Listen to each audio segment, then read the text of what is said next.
சிறந்த இடத்துக்கு நாம் என்றைக்கும் போக போகிறதில்லை. ஒரு மூமின்களுக்கு இதை விட பாக்கியமான துன்யாவில் வேறு எந்த இடம் இருக்குது? இதை விட அஃதலான அலாவான ஒரு இடத்தை ரப்பு வைக்கவே இல்லை. அவ்வளோ பாக்கியமான ஒரு இடம். அதனால் அவ்வளோ புனிதமான இடத்துக்கு போகிறோன்னு சொல்லும் பொழுது புனிதம்ங்கிறது அந்த இடத்தினுடைய கண்ணியத்தை பேணுவது, அந்த இடத்தினுடைய கண்ணியத்தை பேணி அங்கே செய்ய வேண்டிய கடமைகளை அல்லாஹ் ரசூல் சொன்னதை கவனமாக செய்யணுங்கிறது தான் முக்கியமானது. இதில் நான் இப்போ அது சொன்ன மாதிரி நேரடியாக அந்த 5 நாளைக்கே வந்துடுறேன். அப்புறம் மிச்சம் மீதி இருக்கிறதெல்லாம் பிறகு பார்த்துக்கிறோம். உங்களுக்கு எதுவும் சந்தேகம் இருந்தாலும் நீங்கள் எழுதி வச்சுக்கோங்க, கேட்டுக்கறலாம் அந்த விஷயத்தை.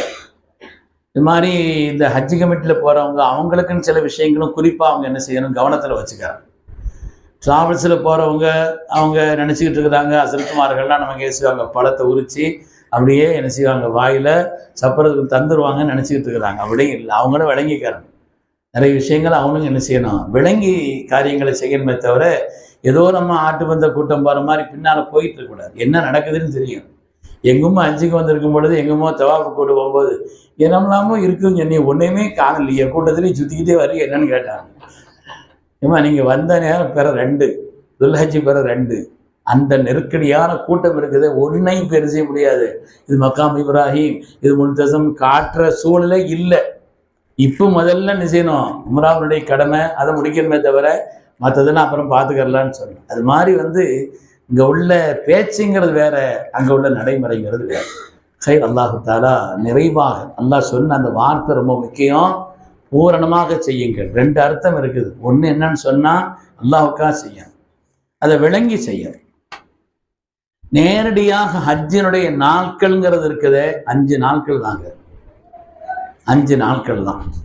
பிற 8, 9, 10, 11, 12 5 நாட்கள் தான். கூடுதலாக 13 அன்னைக்கு இருக்கிறதா இருக்கலாம். இந்த 5 நாட்களுடைய அமல்கள் இதை மட்டும் நம்ம என்ன செய்யணும், விஷயத்தை விளங்கிக்கிறோம். அந்த இடத்தினுடைய சிறப்பும் இங்கே செய்ய வேண்டிய அமல்களும் இது ரொம்ப முக்கியமானது. நம்ம இங்கிருந்து போய் கிட்டத்தட்ட 1 மாதத்துக்கு முந்தைய போகிறோமா, அங்கே எல்லாம் பழகி போயிடும். கடைசியில் அசல் விஷயத்தில் கவனம் இல்லாமல் ஆயிடக்கூடாது. நம்ம அதை லேசாக்குன்னு கேட்டுக்கிட்டே இருக்காங்க.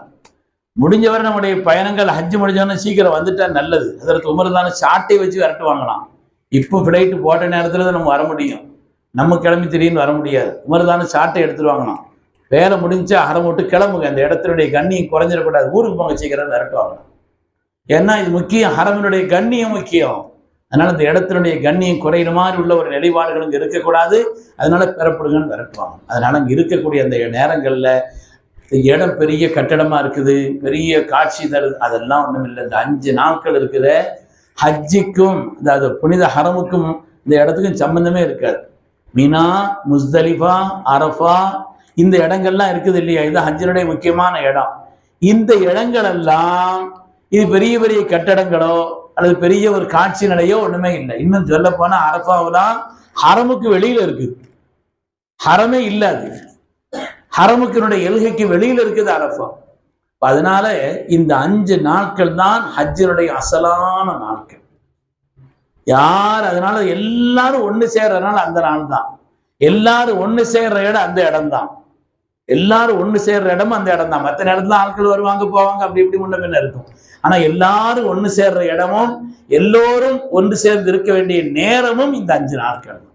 அதனால இந்த 5 நாட்கள்ல கூட்டம் அதிகமா இருக்கும், சிரமம் இருக்கத்தான் செய்யும். முந்தையே சொல்லலையே சார், இப்போ சொல்லலைன்னு பார்க்கக்கூடாது. சிரமம் இருக்கத்தான் செய்யும்.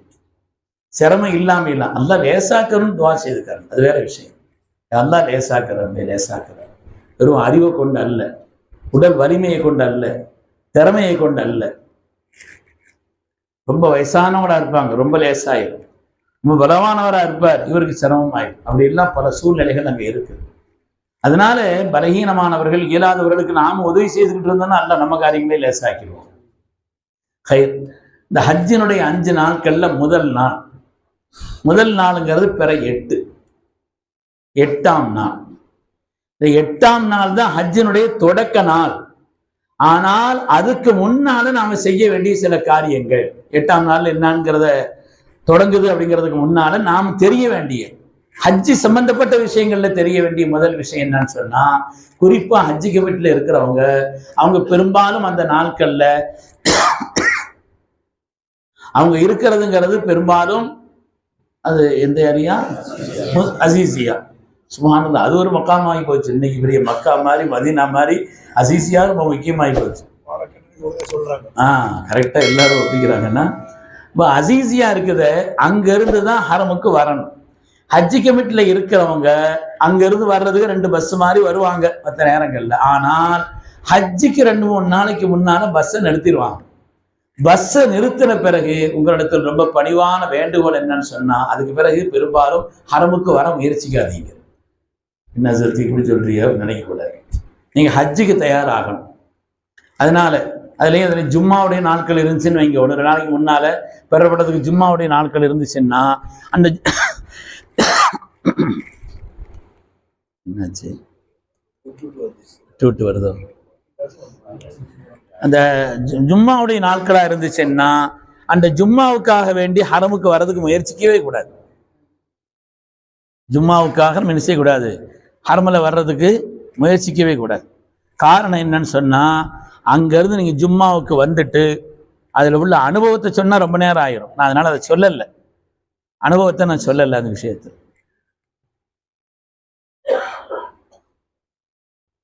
அதனால இந்த ஹஜ்ஜினுடைய அந்த 5 நாட்கள் துவங்கிறதுக்கு முன்னால கவனிக்க வேண்டிய முக்கியமான விஷயங்கள்ல என்னன்னா, குறிப்பா ஹஜ்ஜி கமிட்டியில் போறவங்களுக்கு சொல்ற 2-3 நாளைக்கு முன்னாலேயே ஹரமுக்கு பஸ்ஸை நிறுத்தின பிறகு பெரும்பாலும் நீங்கள் ஹரமுக்கு போவதற்கு முயற்சிக்க வேண்டாம். காரணம் என்னன்னு சொன்னா, முதல் விஷயம், போயிட்டு வர்றதுக்குள்ள உள்ள அலுப்பு இருக்குதே சாதாரணமானது அல்ல, செலவு இருக்குதே சாதாரணமானது. மற்ற நேரங்களில் அசீசியால இருந்து நீங்க ஒரு வண்டி பிடிச்சு போறதா இருந்தா 5 ரியால் கேட்பாங்க, 5 ரியால் சாதாரணமாக கேட்பாங்க. அந்த நேரத்துல 50 ரியாலும் கேட்பாங்க. ஒரு தடவை நான் ஜும்மா அன்று அசீசியால இருந்து ஹரமுக்கு போயிட்டு அங்கிருந்து திரும்ப வருவதற்காக வேண்டி 250 ரியால் கொடுத்து வந்தேன் ஒரு தடவை. இதுக்காண்டி சொல்லல, இப்படி எல்லாம் நான் அவசரமா தீரணும், அவசரமா வர வேண்டிய வேலை. நிக்க கொஞ்சம் கொஞ்சமா குறையும். 500 ரியால் இருந்து குறைஞ்சிக்கிட்டே 250 ரியாலுக்கு வந்திருக்குது. இன்னும் நின்னா எனக்கு வேலை பாதிக்கிறதுனால அவசரமா நான் வந்தேன். அதனால அந்த குறிப்பிட்ட நாட்களில், குறிப்பா 1-2 நாளைக்கு முன்னால ஹரமுக்கு போறதுல இருந்து, வேற ஒண்ணும் இல்லை, ஹரமனுடைய கண்ணியம் குறையறதுலாம் அல்ல, நாம போயிட்டு சடைஞ்சு வர்றதை விட இங்க இருந்து நம்முடைய ஆரோக்கியத்தை பேணி அடுத்த ஹஜ்ஜுக்கு தயாராகணும் என்பதற்காக ஓய்வெடுக்க, மற்ற வேலைகள்ல உடல்நிலையில் கவனம் செலுத்த இந்த நிலையில் இருக்கு. 2வது, இந்த ஹஜ்ஜுக்குண்டான எஹ்ராம் அது எங்கிருந்து கட்டணும்? ஹஜ்ஜுக்குண்டான எஹ்ராம் கட்டணும் இல்லையா? நீங்க இருக்கக்கூடிய அந்த ஹோட்டல்கள்லயே தங்கி இருக்கக்கூடிய இடத்தை எழுதி போட்டிருப்பாங்க, 7ஆம் நாள் அன்று மாலை அல்லது அன்று இரவு உங்களுக்கு பஸ் வந்துடும், அதுக்கு முன்னால் எஹ்ராம் கட்டி நீங்க தயாராகிக்கங்கன்னு எழுதி போட்டிருப்பாங்க. அவங்க எந்த நேரத்துல சொல்றாங்களோ அந்த நேரத்துல நம்ம தயாரா இருக்கணும். இல்ல நம்ம அங்க தர்க்கம் பண்ணக்கூடாது. இல்ல அது அப்படித்தானே இப்படித்தானே, புஸ்தகத்தில் இப்படி இருந்துச்சு, ஊர்ல அசரத்தை அப்படி சொன்னாலே, ஒரு பயானம் அங்க வைக்க கூடாது. எழுதி போட்டிருக்கிறாங்களா, தயாராகன்னு சொன்னாங்களா, நம்ம தயாரா இருந்துக்காங்க. பெரும்பாலும் அங்க உள்ள விஷயங்கள்ல கோச்சுக்கிற கூடாது, நிறைய சண்டை வருது. எல்லாம் நிறைய சின்ன சின்ன சின்ன விஷயங்களில் எல்லாம் சண்டையும் தர்க்கமும் தேவையில்லாத பேச்சுக்களும் ரொம்ப கூடுதலா வருது. என் கூட ஒரு பெரியவரை நான் பார்த்திருக்கிறேன். நான் ஒரு பெரியவரை ஒரு 5-6 வருஷமா அவர் ஹஜ்ஜில் நான் தொடர்ந்து பார்த்தேன். அந்த 5 நாட்களும் பேச மாட்டார், வேற பேச்சே பேச மாட்டார். அஸ்ஸலாம் வலைக்கும் சொல்லுவார், வாலைக்கும் சலாம் சொல்லுவார், சலாம் என்ன சோமா இருக்கிறான் வாயில கூட கேட்க மாட்டார், இப்படிதான் கேட்பார். இது 2 தான். சோமா இருக்கிறான்னு கையை உயர்த்துவாரு, இப்படி துவா செய்யுங்கன்னு சொல்லுவார், அவ்வளவுதான். அவசியமான விக்கிர் மற்ற வேலைகள்ல கவனம் செலுத்துவாரே தவிர ஒரு பேச்சே தேவையில்லாம உண்ணா நோன்பு மாதிரி பேசா நோன்பு அப்படி இருப்பாங்க. என்ன தேவையில்லாம வந்துடக்கூடாதுங்கிற ஒரு பயத்தினான். நீங்க யாருமே அப்படி நோன்பெல்லாம் வைக்கணும்னு நான் சொல்லல, தேவையில்லாம பேச்சுக்களை தவிர்க்கணுங்கிறதுக்காக சொல்றேன். அதுக்குண்டான சூழல்கள் அதிகமா இருக்கும். அருமையானவர்களே, அந்த 7ஆம் நாள் நம்மளுக்கு அன்னைக்கு மாலையிலேயே புறப்படுவதற்கு தயார் இருக்கணும்னு சொன்னா அதுக்கு முன்னாலே நம்ம தயாரா இருக்க. எஹ்ராம் கட்ட வேண்டிய இடம் எது? ஹஜ்ஜுக்காக நம்ம ரூமு தான், எங்கேயுமே கட்ட வேண்டியது இல்லை. இங்க நம்ம உம்ராவுக்கா இங்கிருந்து நம்ம இந்த எழுக தாண்டதுக்கு முன்னால கட்டணும்னு சொல்றோம். அது மாதிரி நம்ம மக்கால போய் கட்டிட்டு வரணுமா? எங்கேயுமே கட்ட வேண்டியது இல்லை. எஹ்ராம் கட்ட வேண்டிய இடம் எதுதாங்க? நம்ம ரூம் தான். நம்ம நம்ம நம்ம ஊர்க்காரங்க வந்திருந்த ஒரு தடவை ஒரு பயான் நடந்துச்சு. ஒரு பெரிய ஆளுங்க பேசினாங்க. ஆனா ஹஜ்ஜுக்கு புதுசா வந்திருக்கிறாங்க.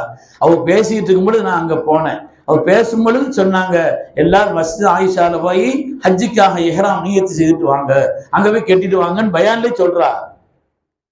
சரி, நான் அவங்கள மெதுவாக அனுப்பி விட்டுட்டு தனியா அவங்கள்ட்டையும் சொன்னேன், கூட்டத்திலேயே அப்புறம் சொன்னேன், இஹ்ராம் கட்ட வேண்டும், பெருமைக்கான்னு சொல்லல. இப்படி சில பேர் அதான் அனுபவம் வேற வேற, படிக்கிறது நடைமுறைங்கிறது வேற. அதனால நம்ம விளைவிக்கிற வேண்டிய விஷயம், அங்க யாராவது வந்து பயான் செய்தாங்கன்னு வைங்க, அங்கவே நம்ம சத்தம் போட்டுட்டு சண்டை போட்டு இருக்க வேண்டிய அவசியமே இல்லை. எஹ்ராம் கட்ட வேண்டிய இடம் இந்த இடம் தாங்க, நம்ம ரூமு தான். அந்த எஹ்ராம் எப்பொழுது கெட்ட சொல்கிறார்களோ, அதாவது பஸ் வந்துருச்சு அப்படிங்கிற மாதிரி ஒரு நிலையில அந்த நேரத்துல துணியை மேல போட்டுட்டு நீங்க வச்சுட்டு போயிடலாம். அதுக்கு முன்னால நம்ம தயாரா இருக்கோம். அதுக்கு முன்னால ஹஜ்ஜினுடைய எஹ்ராம், இது உம்ராவுடைய எஹ்ராம்லையும் சரி ஹஜ்ஜினுடைய எஹ்ராம்லையும் சரி, பேண வேண்டிய விஷயம், எஹ்ராமுக்கு முன்னால் 5 விஷயம் பேணணும், எஹ்ராமுக்கு பின்னால 8-10 விஷயங்கள்ல கவனமா இருக்கணும். ஏன்னா அந்த நமக்கு அனுபவம் இல்லாத நாட்கள், மற்ற நாள் சாதாரணமா இருந்துகிட்டு இருப்போம். ஆனா ஹஜ்ஜினுடைய நாட்கள் சொல்லும் பொழுது, எஹ்ராமில் இருக்கிறோம்னு சொல்லும் பொழுது எஹ்ராமில் பேண வேண்டிய விஷயத்துல கவனமா இருக்கணும். உதாரணமா 7ஆம் நாள் இரவு 9 மணிக்கு பஸ் வரும்னு சொல்றாங்க அப்படின்னா, அன்னைக்கு காலையிலேயே நம்ம குளிச்சுக்கலாம். அந்த 9 மணிக்கு முன்னால அந்த நேரத்துலதான் கரெக்டா குளிக்கணும் அப்படிங்கிறதெல்லாம் இல்லை. அந்த நியத்து வச்சு, எஹ்ராமுடைய ஒரு சுன்னத்தான குளியை நியத்து வச்சு அன்னைக்கு காலையிலேயே குளிச்சுக்கலாம். குளிக்கிறதுக்கு முன்னால நகை இருந்தா வெட்டிக்கிறோம். துல்ஹஜ் ஆரம்பிச்சிரும். பிற எத்தனைங்க? 7ங்கும் பொழுது ஊர்ல குர்பானி கொடுப்பாங்க, நம்ம ஆர்டர் கொடுக்குறோம். அவங்க எல்லாம் நகை வெட்டக்கூடாது, முடி வெட்டக்கூடாது சட்டம் சரிதான். மற்ற இடங்களுக்கு, ஹாஜிகளுக்கு அந்த சட்டம் கிடையாது. அதனால அவங்க என்ன செய்யணும், நகை அங்கேயும் போய் ஒவ்வொரு ஆட்களும் கேட்பாங்க. நாம விளங்கி வச்சுக்கிறோம் அந்த விஷயத்தை. இதுதான் அந்த விளங்கி வச்சு என்ன சொல்றாங்களோ அசத்மார் சொல்றதை கேட்டுக்காருங்க. பாவமோ நன்மையோ அவர் தலையில. அதனால அந்த விஷயத்தை என்ன செய்யணும், அந்த நாட்கள்ல நகை வெட்டுறதை இருந்தா வெட்டிக்கிறோம். இருந்தா அவ்வளவுதான், இல்லாத போட்டு காயமாக்கிற கூடாது. அன்னைக்கு வெட்டுறது சுண்ணத்துங்கிறதுக்காக நகை இருந்தா வெட்டிக்கிறோம். அது மாதிரி களையப்பட வேண்டிய முடிகளை களைந்து கொள்ள வேண்டும், செய்ய வேண்டும். எஹ்ராமுக்கு முன்னால் 5 விஷயம் இருக்கு இல்லையா? நகங்கள் இருந்தால் வெட்டி கொள்ள வேண்டும், களையப்பட வேண்டிய முடிகளை களைந்து கொள்ள வேண்டும். அது மாதிரி சுண்ணத்தான ஒரு குழி. இந்த முடி வெட்டுவதும் நகங்கள் களைவதும் பெண்கள் தொடக்குள்ளவர்களாக இருந்தால் செய்யக்கூடாது. தொடக்குள்ளவர்களாக இருந்தால் பெண்கள் நகங்கள் இருந்தால் வெட்டுவதோ, களையப்பட வேண்டிய முடிகள் எதுவும் இருந்தால் களைவதோ, எஹ்ராமுக்கு முன்னால் உள்ள சுண்ணத்தான தொழுகையை தொழுவதோ அவங்களுக்கு கூடாது. குளிச்சுக்கறலாம் பெண்களை பொறுத்தவரையில். அது மாதிரி நறுமணங்களை நம்முடைய மேனியில் பூசிக்கொள்வது, ஆண்களும் பெண்களும் பூசிக்கொள்ளலாம். ஆண்கள் கொஞ்சம் நல்ல வாசனை உள்ள திரவியங்கள் என்ன செய்யணும், அவங்க பூசிக்கிறார். பெண்கள் வாசனை குறைவான மருதாணி போடுறது இருக்குது, அது மாதிரி அவங்க என்ன செய்யலாம், அவங்க போட்டுக்கிறலாம். அந்த நேரில் நல்ல மருதாணி கிடைக்கும். ஹரம்ல எல்லாம் வந்து மருதாணி வச்சு விற்பாங்க. நல்ல மருதாணி கிடைச்சி என்ன செய்யலாம், போட்டுக்கலாம். மாப்பிள்ளை மாதிரி நம்மளும் போட்டுட்டு இருக்க வேண்டியது இல்லை. பெண்கள் மட்டும் போட்டால் போதுமானது. நமக்கு தான் அத்தனை பூசிக்கிறலாம். 2 காலத்துல நம்ம தொழுதுக்கிறோம். அந்த தொழுகையை நாம எஹ்ராம் ட்ரெஸ் இல்லாம சும்மா இருக்கும் பொழுதே தொழுதுட்டு வந்துடலாம். அசருக்கு பேர் படுபடுன்னு சொல்றாங்கன்னு வைங்க, தொகருக்கு பேரே நம்ம தொழுகையை தொழுதுக்கிறோம். தொழலாம், நகை வெட்டலாம், முடி வெட்டிக்கிறலாம், குளிச்சுக்கிறலாம், அது மாதிரி தொழுதுக்கிறலாம். எஹ்ராம் அப்படிங்கிறது எப்போ வரும்னு சொன்னா, நம்ம அந்த ஆடையை போட்டு நீயத்து வச்சாதான் எஹ்ராம். நீயத்து வச்சாதான் அந்த எஹ்ராம். நீயத்து வைக்க வேண்டிய இடம், அந்த ஆடையை போட்டு நீயத்து வைக்க வேண்டிய இடம் நம்முடைய ரூம். அந்த ரூம்ல சிறை, யா அல்லாஹ், ஹஜ்ஜுக்காக நான் இஹ்ராம் கட்டுகிறேன், ரப்பே இதை லேசாக்கி கபூல் செய். நம்முடைய உள்ளமெல்லாம் ரப்பிடத்திலே துஆவை கொண்டு அந்த நேரத்தில் அவ்வளவு ஈடுபாட்டோட கேட்கும். ஏன்னா அது ரொம்ப நம்மளுடைய பொருளாதாரத்தை செலவழிச்சு எல்லாத்தையும் பல நிலைகள்ல நாம அங்க சிரமப்பட்டு போறோம்னு சொல்லும் பொழுது அந்த நோக்கம் அது கிடைச்சாதான் அது அசல். அப்ப அதனால அல்லாஹ் இடத்துல என்ன செய்யணும், நம்ம துஆ செய்துக்கிறணும். அதுக்கு பிறகு இஹ்ராமுடைய நியத்து செய்துட்டு நம்ம தல்பியா சொல்லணும். தல்பியா சொல்லிட்டு ஸலவாத் ஓதிட்டு இஹ்ராமுக்கு பின்னால் ஒரு துஆ ஓதணும்னு இருக்குது. அல்லாஹும்ம இன்னி அஸ்அலுக்கல் ஜன்னத வரிதாக்க, யா அல்லாஹ் உன்னுடைய பொருத்தத்தையும் உன்னுடைய சொர்க்கத்தையும் நான் ரப்பிடத்தில் தேடுகிறேன் என்று. அதான் லட்சியங்கள்ல ஆக உயர்வான அல்லாஹ்வுடைய பொருத்தத்தையும் சொர்க்கத்தையும் ரப்பே உன்னிடத்தில் கேட்கிறேன், நரகத்தை விட்டு உன்னுடைய கோபத்தை அதிருப்தியை விட்டு என்னை பாதுகாத்தரல வேண்டுகிறேன்னு சொல்லி ஒரு துவாவையும், நிறைய துவாக்கள் செய்யலாம்னு சொன்னாலும் கூட இந்த துவாக்களும் முக்கியமா செய்திருக்காரு. ஆக எஹ்ராம் கட்ட வேண்டிய இடம் நம்முடைய ரூம். இது முதல்ல ஞாபகம் வச்சுக்காரு. அது மாதிரி நமக்கு பெறப்படணும்னு சொன்னா காலையில இருந்தே எடுத்து வைக்க வேண்டிய சாமான்களை எடுத்து வச்சுக்கிறார். போகணும்னு சொல்லும் பொழுது அதுக்கு முன்னாலேயே போற நேரத்துல பரபரப்பா இருந்து செய்யக்கூடாது, அது எதையும் செய்யக்கூடாது. அதுக்கு முன்னாலேயே நாம் எடுத்து வைக்க வேண்டிய பொருள்கள் என்னன்னு சொல்லி அதுக்குண்டான ஒரு பை தோல்ல மாற்ற மாதிரியோ நம்ம கூட கொண்டுட்டு நடக்கிற அளவுக்கு நம்மளால எவ்வளவு சுமைகளை தூக்க முடியுமோ அந்த அளவுக்கு நம்ம கூட அவர் இருக்கிறாரு, காணாமீனா இருக்கிறார். காணாமீனாவுக்கு ஒரு பொருள் இருக்கும், அதனால காணாமீனா அவர் பொருளை தூக்குவாரே தவிர நம்ம பொருளுக்கு அவர் பார்த்துக்கிடுவாருன்னு சொல்லி நம்மளால எவ்வளவு தூக்க முடியுமோ அந்த அளவுக்குள்ள சுமைகளை நாம் சேர்த்து கொண்டு பயணத்தில் அடிச்சு வச்சுக்காரு. வைக்க வேண்டியதுல முக்கியமா நாம் எஹராம் அணிஞ்சிருக்கிறோம், இன்னொரு எஹராம் செட்டு நம்மள்ட்ட இருக்கு, இன்னொரு எஹராம் செட்டு இருக்கணும். அரஃபா அன்னைக்கு புது ட்ரெஸ் தான் போடணும் அப்படின்லாம் ஒண்ணும் இல்லை, சுத்தமா இருக்கணும், நல்லதா இருக்கணும், அவ்வளவுதான் முக்கியம். இறுதி புதுசா இருக்குது போடுறோம், அதை பத்தி ஒண்ணும் இல்லை, நல்லதுதான். அதனால ஒரு எஹராம் அணிந்திருக்கிறோம், இன்னொரு எஹராம் செட் மறக்காம வச்சுக்கிறோம். ஆடை 2 செட்டு கண்டிப்பா வச்சுக்கிறோம் குறைஞ்சது. சில பேர் திறந்தோட ஒரு ட்ரெஸ் மாத்துவாங்க, அதனால நமக்கு போக வேண்டிய நாட்கள் இத்தனை இருக்குது அப்படின்னு 5 ட்ரெஸ், அது உங்களுக்கு சுமையாயிடும். எஹ்ராம் ட்ரெஸ் என்ன செய்யணும், நீங்க ஒண்ணு வச்சுக்கிட்டீங்கன்னு சொன்னா அது லேசா ஆலிஸ் போட்டு இது நம்ம உடுத்துக்கலாம், அதனால ஒன்றும் பிரச்சனை இல்லை. செட்டு ஆடை 2 செட்டு எக்ஸ்ட்ரா வச்சுக்கிறாங்க. அது மாதிரி பெண்களை பொறுத்தவரையிலேயே அவங்க உடுத்திருக்கிற ட்ரெஸ் தானே எஹ்ராம். அவங்க தலை மறைச்சிருப்பாங்க, மற்ற நிலைகள்ல தனி அவங்களுக்கு இருக்கிறது இல்லை. அதனால அவங்க உடுத்திருக்கிற அது போக ஒரு 2 செட்டு ட்ரெஸ் வச்சுக்கிறாங்க. மற்ற அந்த செட்டினுடைய ட்ரெஸ்ஸை எடுத்து மடிச்சு அவங்களும் வச்சுக்கிறாங்க. ஒரு எஹ்ராம் துணி எக்ஸ்ட்ரா, எஹ்ராம் துணி ஒண்ணு மட்டும் இல்லை, ஒரு செட்டு. அது மாதிரி ஒரு 2 எஹ்ராம், 2 மற்ற சாதாரணமான நார்மலா போட வேண்டிய துணிகள். அது அல்லாம பெண்களை பொறுத்தவரையில அவங்க உடுத்திருக்கிற அந்த ட்ரெஸ் போக மீதி 2 ட்ரெஸ் அவங்க வச்சுக்கிறாங்க. மறக்காம குர்ஆன் எடுத்து வச்சுக்கிறாங்க. போற இடம்ங்கிறது திறந்த வெளிதானே தவிர அங்க பள்ளிவாசல் ஒன்றும் கிடையாது, அங்க குர்ஆன்லாம் இருக்காது. போறதுக்கு குர்ஆன் எடுத்து வச்சுக்கிறாங்க, முசல்லா எடுத்து வச்சுக்கிறாங்க, போர்வை எடுத்து வச்சுக்காரு, பயான் விளங்குற மாதிரி தெரியும் எழுதி வச்சுக்கிறாங்க. அதனால என்ன செய்யணும், போர்வை எடுத்து வச்சுக்கிறாங்க. அது மாதிரி ஒரு ஊதுற தலகான் இருந்துச்சுன்னா அதை வச்சுக்கிறாங்க. 1க்கு 2 வச்சுக்காரங்க, யாருக்காவது அவருக்கு இல்லைன்னா இதை கொடுத்துக்காரங்க. நம்ம கொடுத்துட்டு தூக்கு வராமல் இருக்கக்கூடாதுன்னு சொன்னா எங்கேயாவது கொஞ்சம் ரெஸ்ட் எடுக்க ஓய்வு எடுக்கிறதுக்கு அது முக்கியமா பயன்படும். பேஸ்ட் பிரஷ் எடுத்து வச்சுக்காரு, அந்த 4 நாளைக்கு என்ன செய்யணும், ஒரு பேஸ்ட் பிரஷ் மறக்காம எடுத்து வச்சுக்கலாம். பிரஷ் 1க்கு இன்னொன்று கூட வச்சுக்கலாம், காணாம போச்சு அங்கே நடந்துட்டு கூட. அதனால ஒரு பிரஷ் என்ன செய்யலாம், கூடுதலா நம்ம எடுத்து வச்சுக்கலாம். ஏன்னா கொண்டு 4 பிரஷ் காணாம போச்சுன்னா கூட புதுசாக ஒரு கொடுத்துக்கலாம். அதனால 1க்கு 2 பிரஷை நம்ம எடுத்து வச்சுக்கலாம். பேஸ்ட் கூட யாராவது வச்சிருப்பாங்க வாங்கிக்கலாம். அதனால பிரஷர் எங்க நேரத்துக்கு வாங்குறதுக்குண்டான ஒரு நிலைங்கிறது கம்மியா இருக்குங்கிறதுனால ஒன்று கூடுதலாக வச்சுக்காங்க. தஸ்பீ எடுத்து வச்சுக்காங்க. தஸ்பீ இந்த ஹரம்ல தவாபு காட்டி சுத்துற 7 சொல்லல, அங்க அது தேவையில்லை. அங்க முழுமையா ஓடுற அளவுக்குள்ள தஸ்பீ 1க்கு 2 தஸ்பீ நம்ம வச்சுக்காங்க. சில பேர் என்ன செய்யறாங்க, மொத்தமா வாங்கிட்டு வர்றாங்கன்னு கொடுக்கவும் செய்யறாங்க. அது அவங்களுடைய விருப்பம், அதெல்லாம் அவசியம் அப்படிங்கிறது இல்லை. தஸ்பீ நம்ம எடுத்து வச்சுக்காங்க.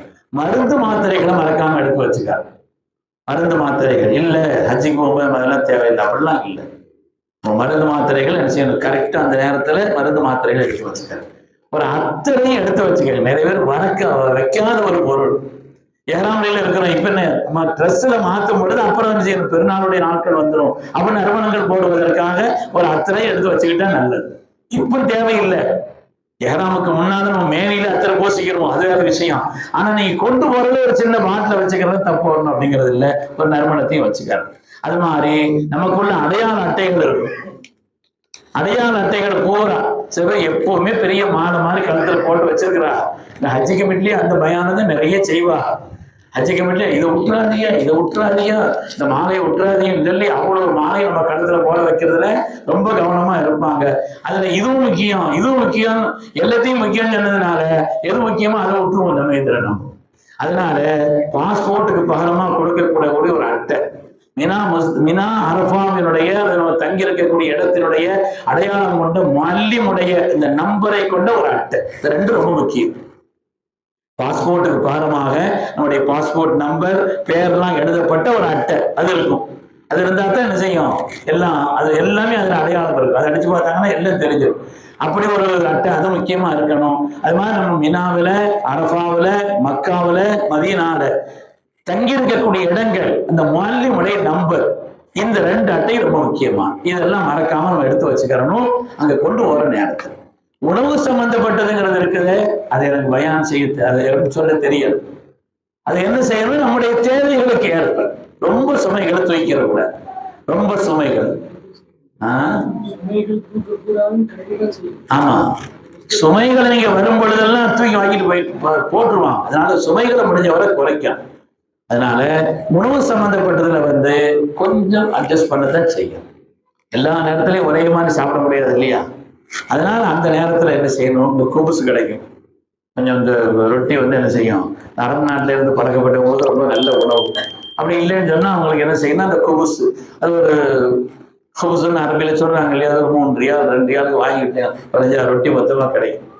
அதில் கொஞ்சம் தயிர் கீரை தொட்டி சாப்பிட்டுக்கிட்டாலோ அதெல்லாம் வாங்கி வச்சுக்கிட்டா இலகுவானது. சில பேர் என்ன செய்யறாங்கன்னா, கொஞ்சம் கறியறி வாங்கி முந்தையே சுருட்டி கட்டி வச்சு அது எல்லாத்தையும் வச்சுக்கிறது. அங்கே சுட வைக்க முடியும், சுட வைக்கிறதுக்கு ஏதாவது கிடைக்கும், அதனால அப்படி சுட வச்சுக்கலாம் அப்படிங்கிறதுக்காக சுருட்டி வச்சுக்கிறாங்க, பிரச்சனை இல்லை. அவள் கொஞ்சம் வச்சுக்கிறாங்க, அது என்ன செய்யறாங்க, ஒரு நாஸ்டாவா ஆக்கிடலாம், ஒரு பசிக்கு சாப்பிட்டுக்கலாம். சாப்பிட்றதுக்கு பெரிய அளவில் ஒன்றும் இல்லைன்னு சொல்லும் போதே பசி வந்துடும்.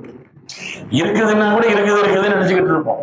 நீ இல்லை இன்னைக்கு கொஞ்சம் அப்படித்தான்னாலே பசி நிறைய வர்ற மாதிரி தெரியும். அதனால கொஞ்சம் அவள் என்ன செய்யணும், இங்கே வறுத்துக்கிறது மத்தியத்தையும் கொண்டு போனீங்கன்னு வைங்க, நீங்க எல்லாம் போட்டு வறுத்து கொஞ்சம் போல வச்சுக்கிட்டா, ஒரு டப்பால் எடுத்துக்கிட்டா நம்ம அந்த இடத்துல என்ன செய்யணும், அது கொஞ்சம் தண்ணி எண்ணெயை ஊற்றி வச்சுக்கிட்டோம்னா அதை சாப்பிட்டுக்கலாம், நாஸ்டா வாங்கிக்க. இந்த ஓட்டு மாவு அதுவும் கொஞ்சம் பயன்படும். வர்ற சீர் ஊரை அதான் வருது. அதனால அது என்ன செய்யணும், கொஞ்சம் வச்சு சீனி கம்மியாகும், கூடுதலா இருப்பாங்க, தேவைக்கு தான். அதெல்லாம் மொத்தமா தூக்கிட்டு போக வேண்டியது இல்லை. அந்த 2-3 நாளுடைய அந்த உணவுல அங்கேயும் கொடுக்குறாங்க. இப்போ பெரும்பாலும் என்ன செய்யறாங்கன்னா, அந்த சோறு மாதிரி ஒரு கோழி உள்ள வச்சு கொடுக்குறாங்க. சோறு வேகாத சோறு, கொஞ்சம் மஞ்சளை போட்டு பாதி வேகாம கொடுக்குறாங்க. கோழி சாப்பிட்றவங்களுக்கு அது பிரச்சனை இல்லை, அதுவும் ஓடுது. அதனால அங்கே ஏதாவது கொடுக்குறாங்கன்னு சொன்னாலும் கூட உணவு சம்பந்தப்பட்ட விஷயத்துல ரொம்ப விரிவா நான் சொல்லலை. அது ஏதாவது ஒரு அவலோ இது மாதிரி உள்ள பொருள்களும் நம்ம எடுத்து வச்சுக்கிட்டா, இந்த குபுசு மாதிரி அங்கே உள்ளதுல வாங்கி வச்சுக்கிட்டா அது கொஞ்சம் இலகுவா இருக்கும். இதெல்லாம் முதல்ல எடுத்து வச்சுக்கிறோம். எல்லாம் எடுத்து வச்சு ஒரு பையை ரெடியாக்கி வச்சுக்கிறோம். நம்ம தோல்ல மேலே போடுற மாதிரி ஒரு பையோ, அது பின்னால ஸ்கூல் பிள்ளைங்க மாட்டுற மாதிரி அப்படி ஒரு பையோ இதோ வச்சுக்கிட்டோம் நீங்கள மாட்டிக்கிட்டு நம்ம கை வீசி நடக்கிற மாதிரி உள்ள ஒரு நிலையில ஒரு பையை வச்சுக்கிட்டு அது இலகுவான். முடிஞ்ச வரை சுமைகளை குறைத்து கொள்ள வேண்டும். ஒரு போர்வை, ஒரு பெரிய போர் அவர் வச்சிருக்கிற, நம்ம 2 அட்ஜஸ்ட் பண்ணுவோம்னு சொல்றாங்க. ஒரு 5-6 பேர் சேர்றாங்க, ஒரு சின்ன வாளி வச்சுக்காரு, ஒரு பிளாஸ்டிக் வாளி. ஒவ்வொரு ஆளுகளுக்கும் வாளி தூக்கிடக்கூடாது, அதே பெரிய சுமையாயிடும். அது நம்ம பொருள்களை கூட ஒரு வாளியில வச்சு அந்த வாளியை தூக்கிட்டு வர மாதிரி இருக்கும். அப்படி ஏதாவது இருக்கும். ஒரு சின்ன வாளி அளவு சைஸ் இருந்துச்சுன்னா, இப்ப இந்த வாளிகள்ல நீங்க மடக்கி வைக்கிற மாதிரி இருக்குது. அப்படி ஒரு வாளி வருது இல்லையாங்க, மடக்கி வச்சிருக்கு. அப்படி இருந்துச்சுன்னு வைங்க, விரிச்சு விட்டுட்டு அதுல என்ன செய்யலாம், தண்ணிகள்னு எடுத்துக்கிட்டா உதவி செய்யறதுக்கோ குடிக்கிறதுக்கோ அவசரத்துக்கு பயன்படக்கூடிய அளவுக்குள்ள அப்படி ஏதாவது இருந்துச்சுன்னா அதையும் வாங்கி நம்முடைய பொருள்களை சேர்த்து வச்சுக்கிட்டா கொஞ்சம் இருக்குவாங்க. கொடையெல்லாம் தருவாங்க, நிறைய அன்பளிப்பெல்லாம் கொடுக்குறாங்க கொடைகள். அது கொடையை வச்சுக்கிறாங்க. எங்கனையாவது பொடிக்க போற மாதிரி இருக்கு, பெரிய கூட்டம் நடக்கிற மாதிரி இருக்குன்னு விட்டுட்டு நீங்க என்ன செய்யணும், நடந்து போயிட்டு இருக்கிற கொடைக்கு பின்னால் நீங்க போயிடக்கூடாது. அதனால அதையும் கவனமா வச்சுக்கிறேன். அந்த பொருள்களை எடுத்து வச்சுக்கிறேன். எப்போ புறப்பட சொல்றாங்களோ அங்க போய் சில பேர் சண்டை போடுவாங்க, அது அப்படி இருக்குது, சுரு பிரதம சூழ்நிலை போனாங்கன்னு அதிசயம். அந்த பேச்சே ஒன்றும் பேசக்கூடாது. லட்சக்கணக்கான நபர்களை கொண்டு போய் மினாவில் சேர்க்க வேண்டிய பொறுப்பு உங்களுக்கு இருக்குதுங்கிற காரணத்தினால அந்த நேரத்துல சொன்ன விஷயத்துல கவனிச்சுக்காரு. எகலாம் அணிஞ்சிட்டோம், பஸ் நமக்கு வருது, குறைஞ்ச அளவுக்கு தான் இருக்குது, அடுத்த பஸ்ல என்ன செய்யணும், போறதுக்கு உண்டான வேலைகளை பார்த்துக்காங்க. எஹராம் அணிந்து விட்டால், எஹராமுக்கு முன்னால் ஒரு 5 விஷயம் சொன்னோம். அதில் என்ன செய்யறது, நகை இருந்தால் வெட்டணும், அப்புறம் முடி இருந்தால் வெட்டிக்கிறணும், சொந்தத்தான ஒரு குடி குடிச்சுக்கிறணும், நறுமணங்களை மேனியில பூசிக்கிறணும், 2 ரக்காத் தொழுதுக்கிறணும். இது எஹராமுக்கு முன்னால் உள்ளது. எஹராம் அணிந்து விட்டால் அதற்கு பிறகு செய்ய வேண்டியதுங்கிறது என்ன, அதுக்கு பிறகு சில காரியங்கள் செய்யக்கூடாது. நகத்தை என்ன செய்யக்கூடாது, கடிக்கக்கூடாது. நேற்று நான் ஜும்மால பயான் செய்ய ஆரம்பிக்கும் போது 2-3 சஃபுல ஒரு ஆள் உட்காந்து கடிக்க ஆரம்பிச்சாரு நகத்தை. ஒருவரை கடிக்கிறாருன்னு பார்த்தா அடுத்து ஆரம்பிக்கிறார், கடிச்சு தூக்கிட்டு இருக்கிற பயான் கவனம் பூரா அவர் பக்கம் இருந்து எனக்கு ஒண்ணுமே ஓடல. என்ன செய்ய, பயான் நிறுத்திட்டு எப்ப நகத்தை கிடைக்காதுன்னு சொல்லவா, அவரையும் பார்த்துட்டு இருக்கவும் முடிய மாட்டேங்குது. கடைசியில முடிஞ்ச வரை ஒரு 5-6 நிமிஷம் கழிஞ்ச பிறகு நான் இப்படி கையை தூக்கி அவன் பார்த்துட்டு கையை காமிச்சு நகத்தை வச்சுட்டு அவன் மட்டும் சொன்னேன். ஆனா புரிஞ்சுக்கிட்டான். அது மாதிரி சில நேரங்கள்ல தேவையில்லாத காரியங்கள் தொழில் முடிச்சோன்னு கூப்பிட்டு சொன்னா எங்கனையெல்லாம் தூக்குனே பூரா எடுத்துருப்பாங்க. மன்னிச்சு கேட்கணும், எங்கிட்ட கேட்க வேண்டியது இல்லை. அல்லாஹ் விட்டு மஸ்ஜிதில் தான் ஆக்கி போடுறது, அதை சுத்தம் பண்ணிட்டு போவாங்க. அதனால சில பேர் அப்படி என்ன செய்வாங்கன்னா, எஹ்ராம் முடிஞ்சதுக்கு பின்னால சில பேருக்கு ஒவ்வொரு பழக்கம் இருக்குது இல்லையா, சில பேர் அப்படியே நேரத்தை கடிச்சிட்டு இருக்கிறது பழக்கம். ஒவ்வொரு ஆட்களுக்கு ஒன்னொன்னு இருக்கும். ஒரு ஆட்களுக்கு திமுக ஒரு பேச்சாளர் இருக்கிறாரு, ஒரு ஆட்காடு பேச்சாளர் இருக்கிறாரு, வந்து இப்போ இருக்கிறார் அவரு. அவர் கருணாநிதி வந்து ஆற்காடு வீராசாமி பேசுவார்கள் சொன்னாலே முதல்ல வேட்டி தான் கட்டுவார். அவர் எழுந்திருச்சுன்னு நினைச்சுக்கிறாரு, வேட்டியை தான் கட்டுவார். அதனால வேலூர்ல ஒரு கூட்டத்துல கருணாநிதி சொன்னாப்பட இப்பொழுது ஆற்காடு வீராசாமி அவர்கள் வேட்டி கட்டுவார்கள் அவர் எழுந்திருச்சு. அவருக்கு ஒரு மாதிரியா போச்சு, வேட்டியை பிடிச்சவரு. ஒவ்வொரு ஆட்களுக்கு ஒரு பழக்கம் இருக்கும். இந்த பழக்கத்தின் அடிப்படையில் நான் அதற்காக சொல்கிறேன், நகத்தை நமக்கு அடிப்பதோ முடிகளை கொடுக்கறதோ, சிலர் மூக்கு முடி என்ன செய்வாங்க, கை விட்டு அப்படி முடியை இருப்பாங்க, அதனால இந்த மூக்கு முடியை கொடுக்கிறது, இது மாதிரி உள்ள செயல்கள். நகத்தை நாம் களைவதோ அது மாதிரி எந்த முடிகளையும் களைவதோ இது எஹ்ராம் அணிந்து விட்டால் கூடாத ஒரு காரியம். அது மாதிரி நறுமணங்கள் பூசக்கூடாது, ஹராமாச்சு. எஹ்ராம் அணிந்து விட்டால் நறுமணங்கள், அது தெரியும், அவங்க எல்லாரும் என்ன செய்ய மாட்டாங்க, நறுமணங்களை யாரும் நம்மகிட்ட தர மாட்டாங்க. எஹ்ராமில் இருக்கும் பொழுது அந்த ஒரு சூழ்நிலை. எஹ்ராமில் இருக்கக்கூடிய நேரத்துல முக்கியமாக தவிர்க்க வேண்டியது அப்படிங்கிறது வந்து நம்ம வந்து அல்லாஹ் குர்ஆன்ல சொல்றான், ஃபலா ரஃபஸ, வீடு கூடக்கூடாது, அது சம்பந்தப்பட்ட பேச்சு பூசக்கூடாது, எந்த பாவமும் செய்யக்கூடாது, தர்க்கம் பண்ணக்கூடாது. குர்ஆன் சொல்லக்கூடிய முக்கியமான நிபந்தனை. ஏன்னா அதெல்லாம் வரும்னு அர்த்தம், தர்க்கமெல்லாம் வரும். சுப்ஹானல்லாஹ், தர்க்கம்னா இப்படி தர்க்கமா வரும். நம்ம போய் நடுவில் எடுத்து அந்த காரியத்தை தீர்த்து கொடுக்குறோங்கிறதுக்கான சிலர் போவான், அதெல்லாம் நமக்கு அதை செய்ய வேண்டியதே இல்லை. அல்லாஹ் வந்து தர்க்கம் பண்ணா நீ போய் தீர்த்து கொடுன்னு அந்த பொறுப்பு நம்மள்கிட்ட கொடுக்கல. அதனால தர்க்கத்தில் நம்ம ஒதுங்கி போயிடணுமே தவிர நாம தர்க்கம் பண்ணக்கூடாது. நம்மள்ட்ட விஷயத்த கேட்கிறாங்க, இதுதான் எனக்கு தெரிஞ்ச விஷயங்க, நான் கேள்விப்பட்ட விஷயம், அதுக்கு பிறகு நீங்க அதை பத்தி விவாதம் பண்ணிட்டு இருக்க வேண்டாம், முடிஞ்சா செய்கிறேன்னா ஒதுங்க, அவ்வளவுதான்.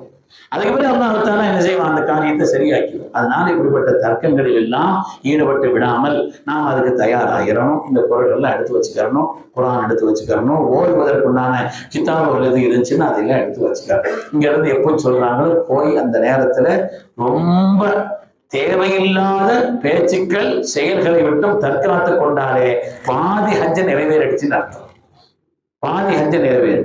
அது மாதிரி ரொம்ப டென்ஷன் வரக்கூடாது, டென்ஷன் வரக்கூடாது. நம்ம கூட என் கூட ஹஜ்ஜில் இருந்த ஒரு ஆளு, யாரையாவது ஒரு ஆளை பத்தி சொல்லிட்டு இருக்காது, நான் பேர்லாம் சொல்லல, இந்த இதுல என் கூட இருந்த ஒரு ஆள் ரொம்ப அமைதியான ஆள், ஒரு 5 வருஷம் இருக்குன்னு நினைக்கிறேன், ரொம்ப அமைதி. நான் ஊர்ல எனக்கு அவருடைய குணமெல்லாம் தெரியும், ரொம்ப அமைதி.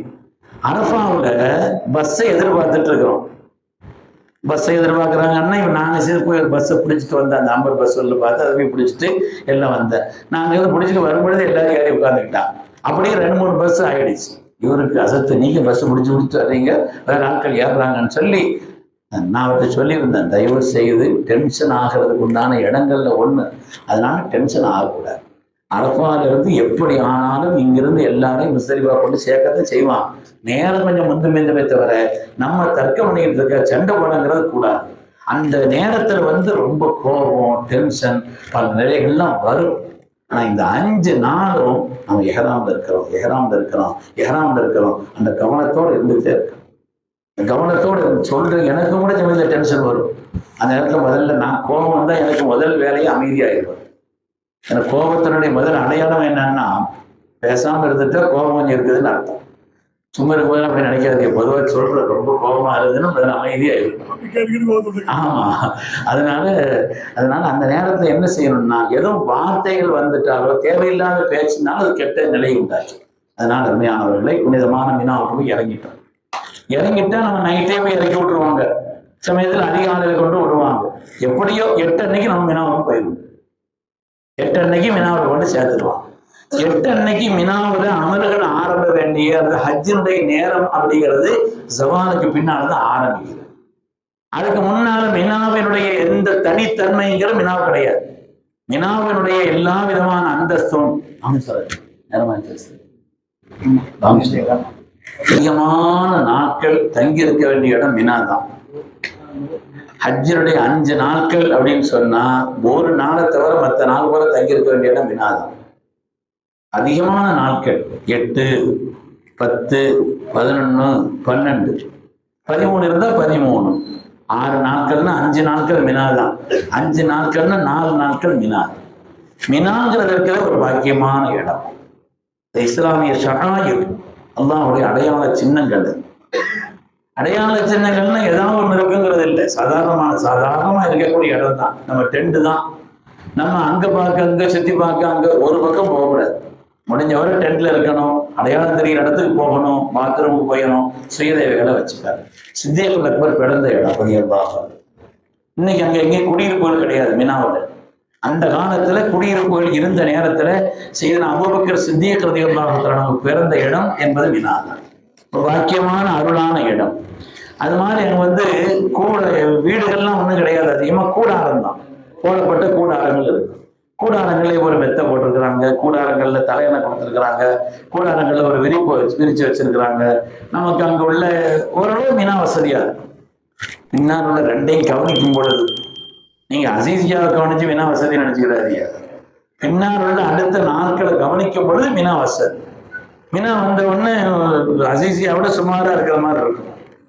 அதுக்கு மினா அரபாவுக்கு போகும் பொழுது அங்க சுமாரா இருக்கும். திருப்பி நீங்க மினாவுக்கு வந்தீங்கன்னு வைங்க, சொர்க்கத்துக்கு வந்த மாதிரி இருக்கும். ஏன்னா அந்த இடத்தினுடைய சின்ன சிரமங்களுக்கு பின்னால் மினாவுக்கு வரும் பொழுது மினா அவ்வளவு சந்தோஷமா இருக்கும். மினா 8 அன்னைக்கு என்ன செய்யணும்? தனியா ஒரு அமல்ங்கிறது ஹஜ்ஜினுடைய அமல் அன்னைக்கு கிடையாது ஒண்ணுமே. ஆனா துஹாவுடைய நேரம் வந்துச்சுன்னா துஹா தொழுதுக்காரு, குர்ஆன் ஓதிக்காரு, தஸ்பீஹாத்துகளை ஓதிக்காரு, துஆ செய்துக்காரு, அஸ்மாஉல் ஹுஸ்னா போறதுல அந்த அதெல்லாம் இருந்துச்சுன்னா வச்சுக்காரு. அதெல்லாம் நீங்க என்ன செய்யணும்? ஓதி அந்த நேரத்துல சும்மா இருக்கக்கூடாது. இபாதத்துகள்ல, நல்ல காரியங்கள்ல பாவங்களை விட்டும் தவிர்த்திருப்பது, நல்ல காரியங்களை செய்வது, இது பொதுவான ஒரு நிலை. இதுதான் மினாவல். மினாவில் ஹஜ்ஜினுடைய தனி எந்த அமல் அப்படிங்கிறதும் கிடையாது. அவ 8 அன்னைக்கு நமக்கு அங்க மினாவில் இருந்தது.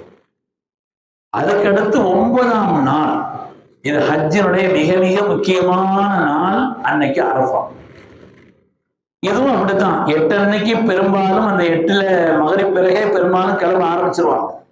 பலர் நடக்க ஆரம்பிப்பாங்க, அங்கிருந்து வண்டியில கூட்டு போவாங்க. அன்னைக்கு 8 அன்னைக்கு மாலை மகரிபில் இருந்தே மினாவில் இருந்து பெறப்பட்டு எங்க போயிருவாங்க? எங்க போவாங்க? அரஃபாவுக்கு போறதுக்கு முயற்சிப்பாங்க. அது மாதிரி நம்முடைய முஅல்லிம் நீங்க ரெடியா இருக்கணும், பஸ் எப்போ இருந்தாலும் போகணும்னா முஅல்லிமுடைய நம்பர் இருக்கும். அந்த பஸ் வந்துச்சுன்னா அதுல ஏறி நம்ம போய் அரஃபா நமக்குள்ள இடத்துல இறங்கணும். நைட்டே கூட்டு போனாலும் பிரச்சனை இல்லை, அல்லது காலை சுபஹ் பேர கூட்டு போனாலும் பரவாயில்லை, அல்லது இரவு நேரத்துல கொஞ்சம் மத்திய அந்த நேரத்துலலாம் கொஞ்சம் விழிப்பெல்லாம் ஜாஸ்தியா இருக்கும். ரொம்ப தூக்கம்லாம் ரொம்ப கம்மியா தான் இருக்கு. ஓய்வு கிடைக்கிற நேரத்தில் தூங்கிக்கணுமே தவிர ராத்திரி பகல் வித்தியாசம்லாம் இல்லை. எங்கன்னா ஓய்வு கிடைக்குமோ அந்த நேரத்துல கொஞ்சம் ஓய்வு எடுத்துக்கலாம்.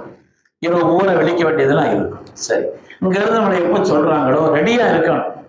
ரெடியா இருக்கணும். பெறப்பட நேரத்துல முடிஞ்சவரை உதவோட இருக்கணும். பெறப்பட நேரத்துல உதவி செய்யணும் அப்படின்னு இது பண்ணக்கூடாது. அங்க போய் பார்த்துக்கலாம் அந்த விஷயங்கள். இது சின்ன விஷயம் தான் நினைக்க கூடாது. அதுல போய் கவனம் செலுத்தி உதவி செய்ய போறோம்னு சொல்லிட்டு பஸ் விட்டவங்கலாம் நிறைய இருக்கிறான். அதுக்காக சொல்றேன், மினா அன்னைக்கு நீங்க இன்ஷா அல்லாஹ் எப்போ சொல்றாங்களோ அங்கிருந்து ரெடியா வச்சிருக்கக்கூடிய அந்த பையில தேவையானது, அங்கேயும் மொத்த பையும் தூக்கிட்டு போக கூடாது. மொத்த பை கொண்டோம் இருந்தாலும் இங்க இருந்து நம்ம ஒரு நாள் போயிட்டு வந்துட போறோம். அந்த ஒரு நாளைக்கு தேவையானது மட்டும் எடுத்துக்கலாம். அதுல ஒரு 2 பை இருந்தா ஒரு பை ஆக்கிறோம், அதுல அல்லது 2 பேருக்கு சேர்த்து ஒரு பை ஆக்கிறோம். கூட 2-3 பேர் சேர்ந்து இருக்கிறோம் அப்படின்னு சொன்னா சின்ன வாலி வயசு பிள்ளைகளா இருக்கிறாங்க, அவங்கள்ட்ட என்ன செய்யணும்? அவங்க ஒரு பை ஆக்கிக்கார். 2-3 பேர் இருந்தாங்கன்னா பைய ஒண்ணு ஆக்கிக்கார். அப்படி உள்ள ஒரு நிலையில மறக்காம தேவைப்படுறதுங்கிறது ஒரு போர்வை தேவைப்படும். கண்டிப்பா நீங்க மினாவில இருந்து அரஃபா முஸ்தலிஃபாவுக்கு போறதுக்கு ஒரு போர்வை. ஏன் போர்வைன்னா அரஃபாவில கூட ஏதாவது ஒரு சின்ன பெட்டு இருக்கும். முஸ்தலிஃபால ஒண்ணும் இருக்க, வெறும் தரை தான். வெறும் தரை, அங்க ஒரு ரோடு தான். அதனால அங்க விரிப்பு உட்கார்ந்து விரிக்கிறதுக்காக ஒரு போர்வை அப்படிங்கிறது இருந்தா ரொம்ப பொருத்தமானது. அதனால மறக்காம ஒரு போர்வை எடுத்து வச்சுக்காரு. ஒரு முசல்ல தலைக்கு வைக்கிற தலைவாணியாகவும் ஏதாவது பயன்பட்டுச்சுன்னா அப்படி ஒரு முசல்லாவும் வச்சுக்காரு. இல்லைன்னா போர்வை இல்லைன்னு தொழுக்கிற வேண்டியதுதான். ஏதாவது ஒரு வாளி மாதிரி கொண்டு போனோம் இல்லையா, அதை கொஞ்சம் மடக்கி வச்சுக்கிட்டா அங்கதான் முக்கியமா தேவைப்படும். வாளி தேவைப்படுறதுங்கிறது பெரும்பாலும் முஸ்தலிஃபாவிலும் அரஃபாவிலும் தேவைப்படும். ஒரு வாளி இருந்துச்சுன்னா மொத்த கூட்டத்துக்கு பயன்படும் அந்த நேரத்தில். அதனால ஒரு உதவி செய்ய, ஒரு அவசரத்துக்கு தண்ணீர் இது எடுத்து வைக்கிறதுக்கெல்லாம் கொஞ்சம் இலகுவானது. அப்படியேதான் இருந்துச்சுன்னா அதையும் எடுத்து வச்சுக்கிறோம்னு பொருள்கள். அங்கிருந்து நம்ம போய் நம்மளை அரஃபால கொண்டு சேர்த்துட்டாங்கன்னு. அரஃபா ரொம்ப பாக்கியமான இடம். அரஃபாவிலும் கூட மிக மிக முக்கியமான நேரம் என்பது உச்சி சார்ந்த பிறகுதான். காலையில போனோமா நல்ல ரெஸ்ட் எடுத்துட வேண்டியதுதான். தூக்கம் வருதா தூங்கிட வேண்டியது. லோருக்கு முன்னால வர அரஃபால நமக்கு தனிப்பட்ட ஹஜ்ஜினுடைய அமல்கள்ங்கிறது கிடையாது. முகா நேரம் வச்சா முகா தொழுதுக்காரன் அவ்வளவுதானே தவிர ஹஜ்ஜினுடைய அமல் அப்படிங்கிறது ஆரம்பிக்கிற நேரம் ஜவாலுக்கு பிறகு, 9ஆம் நாள் ஜவாலுக்கு பிறகுதான். அந்த இடம்ங்கிறது ரொம்ப பாக்கியமான இடம்.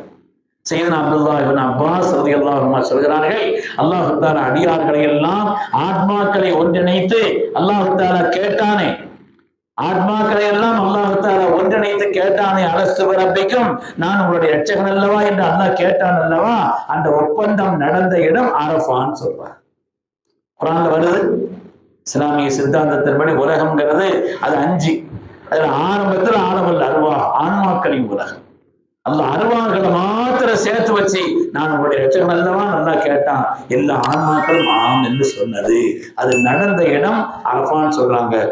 அப்பாஸ் ரொம்ப முக்கியமான இடம். சல்லாஹ் எல்லாத்தையும் சேர்த்து ஒரு வார்த்தை சொல்லிட்டாங்க, ஹஜ்ஜின்னாலே அரஃபா தான் சொல்லிட்டாங்க. ஹஜ்ஜின்னாலே அரஃபா தான் சல்லாஹ் சொல்ற அளவுக்கு ஹஜ்ஜினுடைய அவ்வளவு பிரதானமான அமல், ஹஜ்ஜினுடைய மிக முக்கியமான ஒரு ஃபர்து. மற்றதெல்லாம் ஒரு அமலை விட்டுட்டாருன்னு வைங்க, அதுக்கு ஒரு பகரம் இருக்குது. ஹஜ்ஜினுடைய அந்த அரஃபாவில் தங்குவதையோ ஃபர்தான தவாஃப் செய்வதையோ விட்டால் பகரம் கிடையாது. ஃபர்தான தவாஃப் ஒன்று இருக்குது, தவாஃப் சியாரா, இதை விட்டாச்சுன்னா பகரம் கிடையாது, ஹஜ்ஜு கூடாதுன்னு அர்த்தம். அதனால அரஃபாவில் என்ன செய்யணும், தங்குனா போதும். அதனாலதான் தொடக்குள்ள பெண்களும் அரஃபாவுக்கு போறாங்க, ஒண்ணும் செய்ய வேண்டியதில்லை, அவங்க தங்கி இருக்கிறாங்க. தங்குனால் அந்த உபூஃபி அரஃபா, அரஃபாவில் தங்குறதும் ஃபர்து. அரஃபாவுக்கு போயிட்டோம், முகர் உச்சியில இருந்து மகரிப் வரை அதற்குள்ள கொஞ்ச நேரம் அரஃபாவில் இருந்துட்டோம்னா நம்முடைய கடமை தீர்ந்துருச்சு. இதுல அரஃபாவுடைய மகத்துவம் அது தனியா ஒரு 1/2 மணி நேரம் சொல்லும், எவ்வளவு முக்கியங்கிறது. அரஃபாவில் செய்ய வேண்டிய அமல்கள் ஏற்கனவே சொல்லி இருக்கிறோம், ஞாபகம் இருக்குதாங்க? என்னென்ன ஓதணும்? முதல்ல 4ஆம் கலிமா, முதல்ல என்ன செய்யணும்?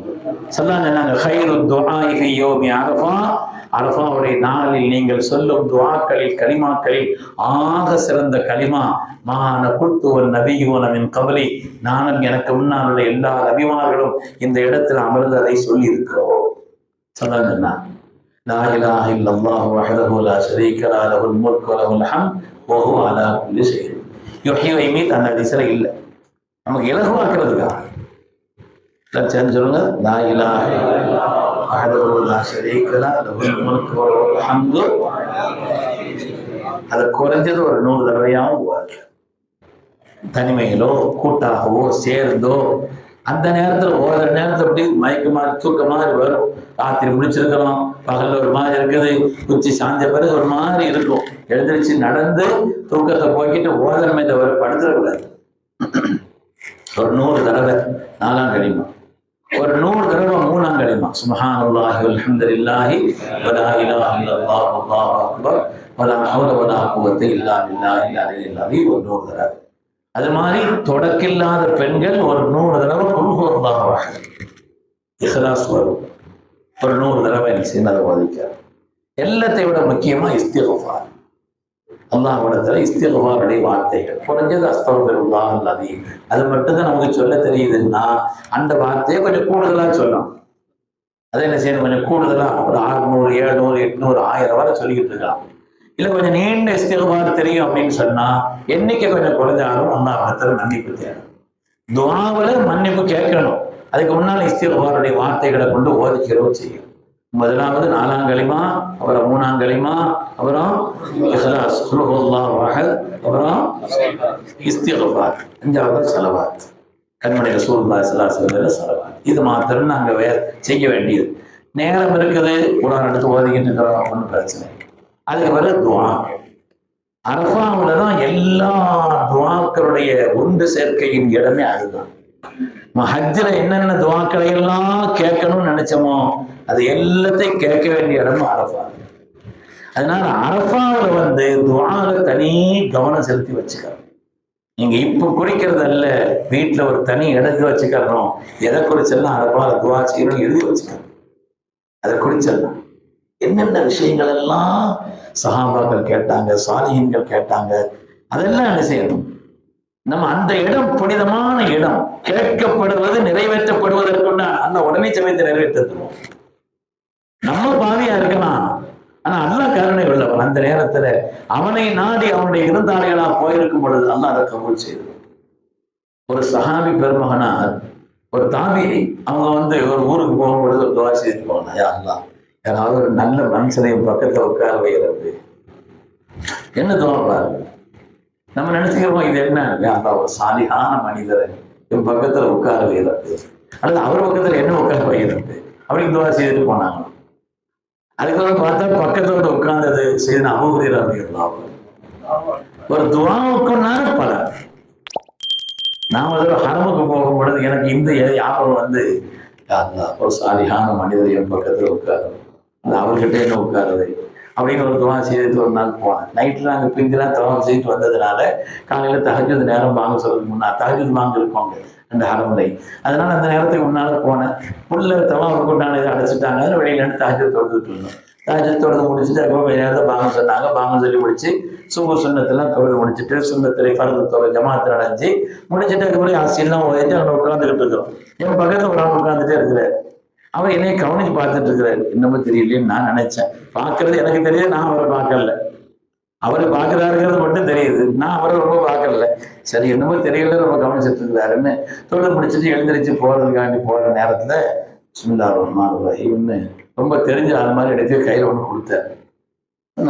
ஆனா பிரகாசமான முகம், சுப்ஹானல்லாஹ், இன்னும் நினைவில் நிற்கக்கூடிய அளவுக்குள்ள முகம். அது துவா செய்து கொடுத்தாரு. சரி ஒரு தஸ்மீ, வித்தியாசமான ஒரு தஸ்மீ துவா செய்து கையில கொடுத்தாரு. வாங்க வச்சுட்டு நான் என்ன செய்யறேன், ஜஸாக்கல்லாஹ் சுக்ர் சொல்லிட்டு வருவார். வீட்டுக்கு வந்த பிறகுதான், ரூமுக்கு வந்த பிறகுதான், ஆஹா இப்படி துவா செய்துட்டு போலன்னு அந்த மனுஷனை விட்டுட்டோமே நம்ம அப்படின்னு அதுக்கு கூட நினைச்சாரு. அப்பதான் தெரியுது இப்படி ஒரு துவா செய்துட்டு போனோம். இப்படி வாழ்க்கையில சாலிஹீன்கள் என்னென்ன துவாக்களை எல்லாம் செய்தார்களோ அதையெல்லாம் கவனத்தில் வைத்து நம்ம துவா செய்யணும். நம்முடைய தனிப்பட்ட வாழ்க்கைக்காக துவா செய்யணும். சிறப்பான நல்ல வாழ்க்கை, நம்ம துவாவும் நம்முடைய குறிக்கோளும் நம்மளுடைய லட்சியம் சீராக இருந்தால் கண்டிப்பா அதெல்லாம் நிறைவேற்றி கொடுத்துருவோம். எல்லா காரியத்திலும் யார்கிட்டையும் தேவையாக வச்சுறாரு. நீங்க தான் எனக்கு பங்கு, உங்கள்கிட்ட கேட்டு நான் வாங்குற அளவுக்கு எல்லா காலத்திலையும் என்ன நீ ஆக்கி வேண்டும். நல்ல குணத்தோடு என்னை வாழச்சு. தனிப்பட்ட முறை நம்முடைய வாழ்க்கையில என்னென்ன கேட்கணும், சோம்பேறித்தனத்தோடு அப்படி எழுதி வச்சுக்கணும். அதுக்காக சொல்லணும். சோம்பேறித்தனம் வரக்கூடாது, இயலாமை என்பது வரக்கூடாது, சடைவு என்பது ஏற்படக்கூடாது என்றெல்லாம் சின்ன சின்ன காரியங்களை குறித்தும் கூட நம்முடைய சொந்த விஷயம், குடும்ப காரியங்கள், பிறர் தொடர்பான காரியங்கள் எந்த எல்லாவற்றையும் துன்யா மாத்திரமல்ல, மறந்துடக்கூடாது ஆகிரத் தொடர்பான விஷயங்களை கேட்கறது. அந்த ஹஜ்ஜை பத்தி சொல்லும் பொழுது அந்த ரப்பனாத்தி நான் சொல்லித்தரலாம். சில பேர் இருக்கிறாங்க துன்யா அதைத்தான் எத்தனை கேட்கிறாங்க, ஆகிரத்தை பத்தி கேட்கறதே இல்லைங்கிறாங்க. ஆனா நல்ல மனிதர்கள் யார்? துன்யாவை சிறந்த வாழ்க்கை கேட்பாங்க, துன்யாவை கேட்கணும், ஆகிரத்திலே சிறந்த வாழ்க்கை கேட்கணும். அல்லாஹ் என்னுடைய ஆகிரத்தை நல்ல நிலையில் ஆக்குறேன். முதலாவது நம்முடைய மௌத்து நேரம், நீண்ட ஹயாத்தை தார, நீண்ட ஹயாத்தை, வாழ்க்கையுடைய கடைசி நேரம் ரொம்ப முக்கியமான நேரம். அந்த நேரங்கிறது ரொம்ப முக்கியமான நேரம். அதை கொண்டுதான் நம்முடைய மொத்த ஆகிரத்து முடிவு செய்யப்படும். ஆனால் அந்த கடைசி நேரத்துல கலக்கம் இருக்கக்கூடாது, பயம் இருக்கக்கூடாது, திடுக்கம் இருக்கக்கூடாது, வேற கவனங்கள் இருக்கக்கூடாது. உன்னுடைய தவஜ்ஜு உன்னை முன்னோக்குதல், உன்னுடைய திருப்தியை பெற்ற நிலைகளே, சாலிஹீன்களை அருளாளர்கள் கண்ட நிலைகளே, உன் அருள் பெற்ற சாலிஹீன்களுக்கு என்னென்ன வாய்ப்பு எல்லாம் சோழத்தினுடைய காட்சிகளை சிறைகளுக்கு கொடுத்தாய், மலக்குமார்களின் சோபனத்தை தந்தாய். அது மாதிரி உள்ள ஒரு உயர்வான நிலையில ஹுஸ்னுல் ஹாத்திமா எனக்கும் குடும்பத்தில் எல்லோருக்கும் உஸ்தாத்மார்கள் நல்ல காரியங்கள் என்று பொதுவாக எல்லாருக்கும் சேர்த்து இந்த ஹுஸ்னுல் ஹாத்திமாவிலிருந்து ஆரம்பிக்கும். ஆகிரத்தினுடைய எல்லா காரியத்தையும் கேட்கும். சஹாபாக்கள் வாழ்க்கையில் அப்படியெல்லாம் கேட்டாங்க. இவரும் மருந்து எல்லாம் துவா செய்துதான் ஹதீஸ்ல வருது. இவரும் மருந்தாத்தான்னு சொன்னாங்க, ஒரு ஆட்கள் ஒரு துவா செய்தாங்க, கூடி உட்கார்ந்து 4 சஹாபாக்கள் கூடி உட்கார்ந்து துவா செய்தாங்க. அது ஒவ்வொரு ஆட்களும் அவங்களுடைய நிலைமைக்கு இருக்கு. அது அப்துல்லா இப்னு ஸுபைர் ரலியல்லாஹு அவங்க 4 பேர் சேர்ந்து ஓடுறாங்க. அதனால அப்துல்லா இப்னு ஸுபைர் துவா ஓடுறாங்க, யா அல்லாஹ் அல்லாஹ் லா துமித்னி ஹத்தா ததவல்லனி அர்த மக்கா, யா அல்லாஹ் இந்த மக்காவினுடைய ஆட்சியை எனக்கு வர வேண்டும். மக்காவுக்கு ஆட்சி அந்த தகுதி இருந்துச்சு, அதனால கேட்டார். அப்துல்லா இப்னு ஸுபைர் தான் மக்கா ஆண்டார். நீங்க இன்னைக்கும் மக்கால ஒரு மியூசியம் இருக்குது, போய் பார்த்தீங்கன்னா அப்துல்லா இப்னு சுபைர் காலகட்டத்தில் அவங்க கஅபாவுக்குள்ளே வைத்திருந்த அந்த தூண் இன்னைக்கும் அங்க இருக்குது. மக்கால ஒரு மியூசியம் இருக்குது அவுட்டர்ல, அதுல அதெல்லாம் இருக்குது. அதனால அவங்களுக்கு தகுதியானது கேட்டா பல பேரும் கேட்கும்போது அதற்கு இவனும் மனதில் முத்தரையில் சொன்னார். சூழலா விஷயத்திலையும் சுண்ணத்தில் பின்பற்றி வாழ்ந்த இவனும் வரலாடைய துவா என்னன்னு சொன்னா, யாருந்தா நான் மௌத்தாக அதுக்கு முன்னால உன் அடியார்களுக்கு நீ தயாரித்து வைக்கக்கூடிய உன்னதமான சூழத்தினுடைய காட்சிகளை, இந்த காட்சிகளை நான் கண்டு ஒன்று சந்திக்கிறோம். எல்லாம் மறந்து போயிடும். சொர்க்கத்தினுடைய ஒரு வாசனை முகத்துல கொண்டு வைப்பாங்கன்னா சீதேவிகளுக்கு துன்யாவே மறந்து போயிடும்.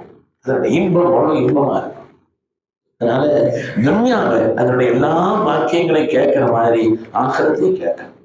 அதுதான் அசலானது. ஒரு ஆகிரத்து ஹைரும் ஆகிரத்தான் ஹைரானதும் நிலையானது. புனிதமான அந்த இடத்துல அதை விட்டுறக்கூடாது. யாரெல்லாம் துவா செய்ய சொன்னாங்களோ அதெல்லாம் கவனத்துல துவா செய்யும். சரி இங்க முசாமா செய்து போறது மட்டும் இல்லை, யாரும் இருந்தால் பெயர் சொல்லி துவா செய்யும். ஏன்னா நம்மளை பார்க்க போற ரப்புக்கு தெரியும், மற்றவங்களுக்கு நம்ம துவா செய்தா அல்லாஹ் அதை விட சிறந்த பாகத்தை நமக்கு தரான்னு ஹதீஸ்ல வருது. அதனால அவங்க நமக்கு அந்த நேரத்துல சொன்னது என்ன செய்யும், நமக்கு அவங்க மறந்துடுவாங்க சரின்னு சொல்லிட்டு நாம ஞாபகம் வைக்கணும். அல்லாஹ் இவங்க இந்த காரியத்தை குறித்து சொன்னாங்க. ஏன்னா அந்த சாதாரணமானவன் தான் இருக்கு, ஆனால் இடம் புனிதமானது அல்லவா, இடம் புனிதமானதல்ல.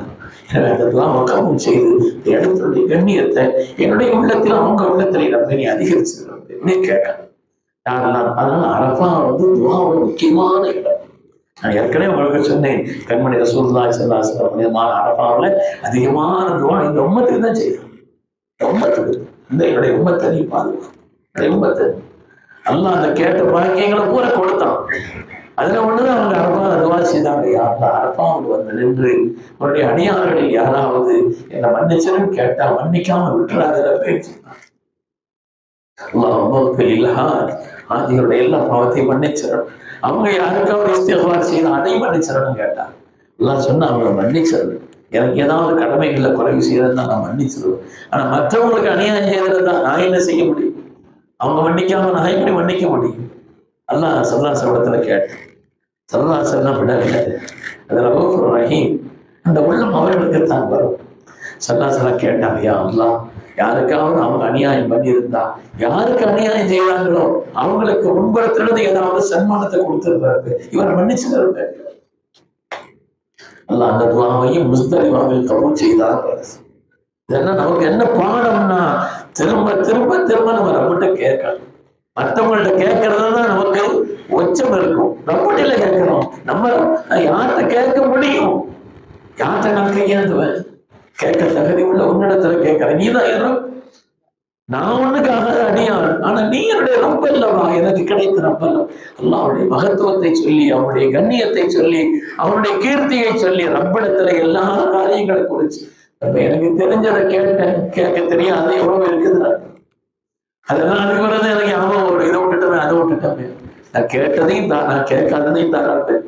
புனிதமான இந்த இடத்தில் உன்னுடைய அடியார்களில் யார் யார் எந்தெந்த நல்ல துவாக்களை செய்தார்களோ என் விஷயத்துல அதை கபூல் செய்யறது அதையும் கேட்கணும்.